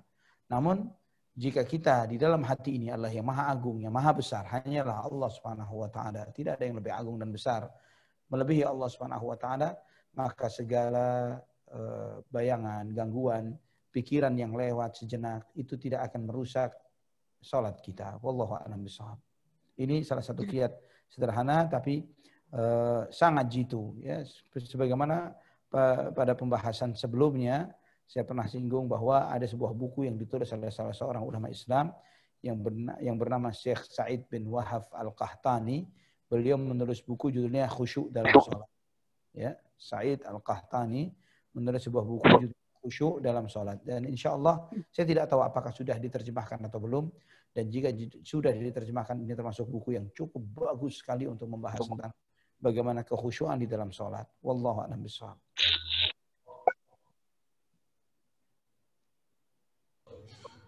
Silakan yang ingin bertanya. Tadi ada siapa? Dari adik bilang ada. Saya ya. Iya, ya, nah, silakan ya Mbak. Assalamualaikum warahmatullahi wabarakatuh. Ustaz izin bertanya, saya ini kebetulan bekerja di suatu perusahaan dan satu ruangan dengan wanita yang non-muslim. Kadang-kadang kita kalau sedang berbincang, suka bicara misalnya, tolong dong doain saya, misalnya anaknya mau masuk kuliah atau ada anaknya mau ujian, tolong dong doain saya. Itu boleh nggak sih Ustaz kita sebagai muslim mendoakan non-muslim atau bahkan non-muslim doakan kita yang muslim dalam hal apapun, bukan dalam hal misalnya dia mendapat hidayah untuk masuk Islam, bukan untuk hal itu. Boleh nggak Ustaz? Demikian, terima kasih. Syukran. Assalamualaikum. Waalaikumsalam warahmatullahi wabarakatuh. Malah ibu menghindarkan doa ibu dari sesuatu yang paling dia butuhkan, yaitu hidayah. Harusnya ketika ibu bertanya, bolehkah saya berdoakan dia? Semua doa untuk dia saat ini boleh. Termasuk doakan dia untuk dapat hidayah. Kenapa tidak mendoakan dia untuk dapat hidayah Islam? Ya, doakan dia, ya Allah, berikanlah anugerah terbaikmu kepada hambamu manusia ini, yaitu hidayah petunjukmu agar dia memeluk agama Islam. Mendoakan kemaslahatan dia supaya dijaga kesehatannya, rezekinya ditambah, anaknya lulus kuliah, masuk diterima kerja dan lain sebagainya. Itu doa-doa yang baik. Tapi tidak ada doa terbaik bagi seorang yang salah jalan, yang belum beriman kepada Allah, melebihi doa memohon kepada Allah agar dia mendapatkan hidayah. Seperti Nabi SAW mendoakan ibunya Abu Hurairah radhiyallahu, Allahumma hdi umma Abi Hurairah. Ya Allah, berilah hidayah kepada ibunya Abi Hurairah. Ketika itu ibu Abu Hurairah belum Islam.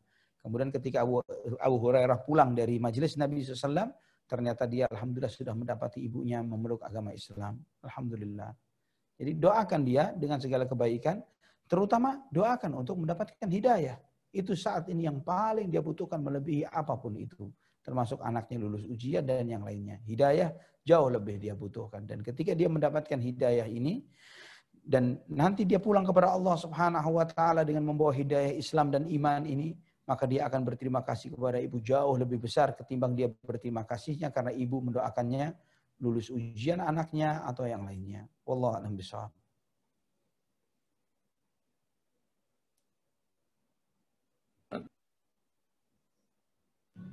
Afwan Ustaz. Ya. Ustaz, ini ada pertanyaan. Ini mungkin pertanyaan terakhir Ustaz karena ada yang udah masuk waktu asar. Dan pertanyaannya adalah, Assalamualaikum Ustaz, sekarang sudah banyak sekali aliran Islam yang sesat dan banyak juga dai-dai ulama-ulama yang menyebarkan aliran yang menyimpang. Mohon tipsnya bagaimana cara kita sebagai orang awam yang baru mulai belajar untuk membedakan antara ustadz atau dai mana yang menyimpang dan ustadz dai atau dai mana yang benar-benar berada di atas ajaran agama Islam yang lurus. Sehingga kita sebagai orang awam tidak terjerumus belajar ustadz yang menyimpang. Barakallahu fiik. Wa fiikum barakallah. Ana di antaranya membuat memang beberapa ceramah-ceramah singkat yang di antaranya kontennya menjelaskan tentang hal ini. Di antaranya kiat yang paling mudah bahwa dari agama yang lurus, agama yang benar, pondasi yang paling mendasar adalah tauhid. Apa itu tauhid? Mengajak beribadah hanya kepada Allah saja. Seorang dai bukan mengajak orang supaya sembahlah saya atau ikuti saya, cintai saya, ikut dan lain sebagainya. Ya, follow, like, tidak ada seperti itu. Tapi sembahlah Allah. Ya, sembahlah Allah dengan sebaik-baiknya. Bagaimana kita beribadah kepada Allah dengan sebaik-baiknya? Yaitu dengan mengikuti Rasulullah SAW. Itu cara beribadah kepada Allah dengan cara yang baik. Dengan mengikuti Rasulullah SAW. Tidak ada dengan cara yang lain. Maka cara mudahnya begitu. Ketika ada suatu aliran keagamaan tertentu, siapapun yang membawa, siapapun yang mengajarkan, sekarismatik apapun tampilan orang tersebut, namun ketika dia mengajarkan, ayo kita ke tempat-tempat keramat tertentu dong, misalnya ke sini, ke situ, kita datang ziarah ke wali syekh ini dan itu, kita mencari berkahnya dan sebagainya, kita sudah yakin bahwa dia adalah mengikuti keyakinan aliran yang salah dan menyimpang karena mengajak kita mengagungkan sesuatu selain Allah Subhanahu wa taala. Ya, kita telah mengagungkan sesuatu selain Allah. Ibadah itu tauhid. Tauhid itu mengesahkan Allah Subhanahu wa taala. Ketika kita memalingkan ibadah kepada selain Allah, maka kita telah terjerumus ke dalam kesyirikan. Ketika seseorang terjerumus ke dalam kesyirikan, maka hilanglah pondasi yang paling mendasar di dalam agama ini, yaitu tauhid. Ya, sedangkan tauhid asas dari sebuah bangunan Islam. Ketika tauhidnya hilang, maka rusaklah bangunan itu. Tidak bisa dikatakan sebagai Islam atau Muslim. Wallahu a'lam bishawab. Jadi yang paling mendasar adalah itu, yaitu tauhidnya. Kalau ada orang mengatakan, oh boleh kok bersumpah dengan selain nama Allah, misalnya demi Syekh Fulan ini dan itu, demi Nabi misalnya dan lain sebagainya, atau berusaha untuk nanti kita kalau ziarah kubur ke Mekah atau Madinah, kita datang ke tempat-tempat tertentu yang memang tidak ini ya, misalnya kita ke kubur ini, kita ke ziarah ke ini, ke masjid ini, di sini ada cerita begini, begitu, mintalah kepada Allah. Jika tidak ada anjuran spesifik dari Al-Quran atau hadis, ya seperti anjuran untuk sholat di Masjidil Haram, sholat di Masjid Nabawi, sholat di Masjidil Aqsa, sholat di Masjid Quba. Jika tidak ada anjuran seperti itu, maka semua masjid-masjid kiblaten, ke masjid jin, masjid apa itu tidak memiliki spesifikasi tertentu untuk sholat di tempat itu. Ya, tidak ada spesifikasi khusus untuk sholat misalnya, apalagi misalnya di Jabal Rahmah, tidak ada spesifikasi tertentu untuk di sana untuk naik lagi ke Gua Hira untuk mendapatkan apa di sana. Tidak ada tuntunan dari Nabi SAW. Ya. Gua Hira tidak pernah Nabi SAW tidak pernah lagi balik ke Gua Hira setelah menerima wahyu. Yaitu perlu disadari, perlu dipahami. Jadi sebagian aliran keagamaan asik dengan mitos-mitos, asik dengan tempat-tempat, dengan hal-hal yang peninggalan-peninggalan yang dianggap keramat. Mereka belum bisa move on dari pemahaman-pemahaman kesyirikan yang diyakini oleh sebagian masyarakat jahiliyah atau sebagian masyarakat animisme. Dan kemudian mereka membawanya ke dalam dunia ranah keislaman ini dan mereka beri label dengan Islam. Jadi kita dapati saat ini yang sangat disedihkan, ngirim sajen pakai Al-Fatihah misalnya, ya ngirim sajen kepada ya ngeluruk laut misalnya atau sedekah laut dan sebagainya. Ini Bismillahirrahmanirrahim Al-Fatihah, kita sedekah laut, ngirim sajen kepada berhala-berhala yang disembah selain Allah Subhanahu wa taala. Ini jelas kelihatan batilnya. Atau berdoa ya Muhammad, ya Husain, ya Syekh Abdul Qadir Jailani, ya ini, ya itu. Ya misalnya mengajarkan doa-doa permohonan-permohonan kepada selain Allah, ini jelas penyimpangan dan kesesatannya. Kita berdoa hanya kepada siapa? Hanya kepada Allah saja. Iyyaka na'budu wa iyyaka nasta'in. Hanya kepadamu ya Allah kami beribadah, hanya kepadamu ya Allah kami mohon pertolongan. Ini yang paling mendasar, tauhid. Kemudian yang paling mendasar yang berikutnya adalah ketika mengajarkan suatu tata cara ibadah, wirid, zikir, sholat, apapun itu, ritual dan lain sebagainya, dia tidak akan mengajarkan ini ada hizib tertentu, ini peninggalan dari guru saya sampai begini dan begitu dan sebagainya. Tapi tidak memiliki riwayat hadis dari Nabi dan para sahabatnya. Kita katakan bahwa guru Anda mungkin orang hebat, orang soleh dan lain sebagainya. Tapi ketika guru Anda melakukan suatu ibadah yang tidak pernah diajarkan oleh Nabi SAW, bagaimana ibadah itu menjadi sesuatu yang baik? Maka di antara yang disampaikan oleh para ulama, di antara bahayanya beribadah dengan yang di luar sunnah, ya beribadah dengan bid'ah, adalah seseorang itu mengagumi atau menganggap baik suatu ibadah, padahal ibadah itu tidak pernah dilakukan oleh Nabi. Ya, Nabi SAW tidak pernah melakukannya, tidak pernah menganjurkannya. Kemudian kita melakukannya.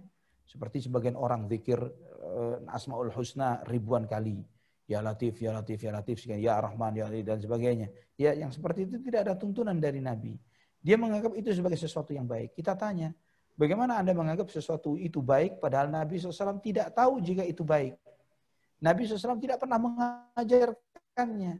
Karena konsekuensinya jika Nabi SAW tahu, Nabi ajarkan. Atau Nabi SAW tahu tidak Nabi ajarkan, Nabi berkhianat. Beliau tahu sesuatu yang baik tapi beliau sembunyikan dari umatnya. Ini bahayanya beribadah dengan bid'ah. Maka benarnya Islam jika kita mengusung dua hal, ikhlas, tauhid, dan yang kedua ittiba. Mungkin itu yang paling sederhana untuk memahami mana aliran yang benar dan yang tidak benar. Jazakallah khair Ustaz. Ustaz, mungkin kajian hari ini kita cukupkan sampai saat ini, saat waktu udah 14.30. Mungkin kita lebih cepat, tapi nggak apa-apa. Karena semuanya sudah padat. Ya kan? Apa yang udah sampaikan, Masya Allah.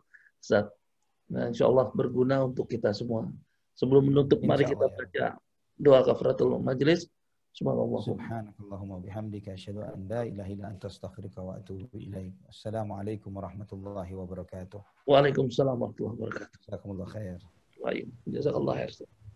Makasih Om Ade, jazakallah khair. Makasih. Assalamualaikum. Salam.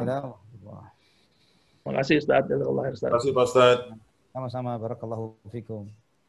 Barakallah.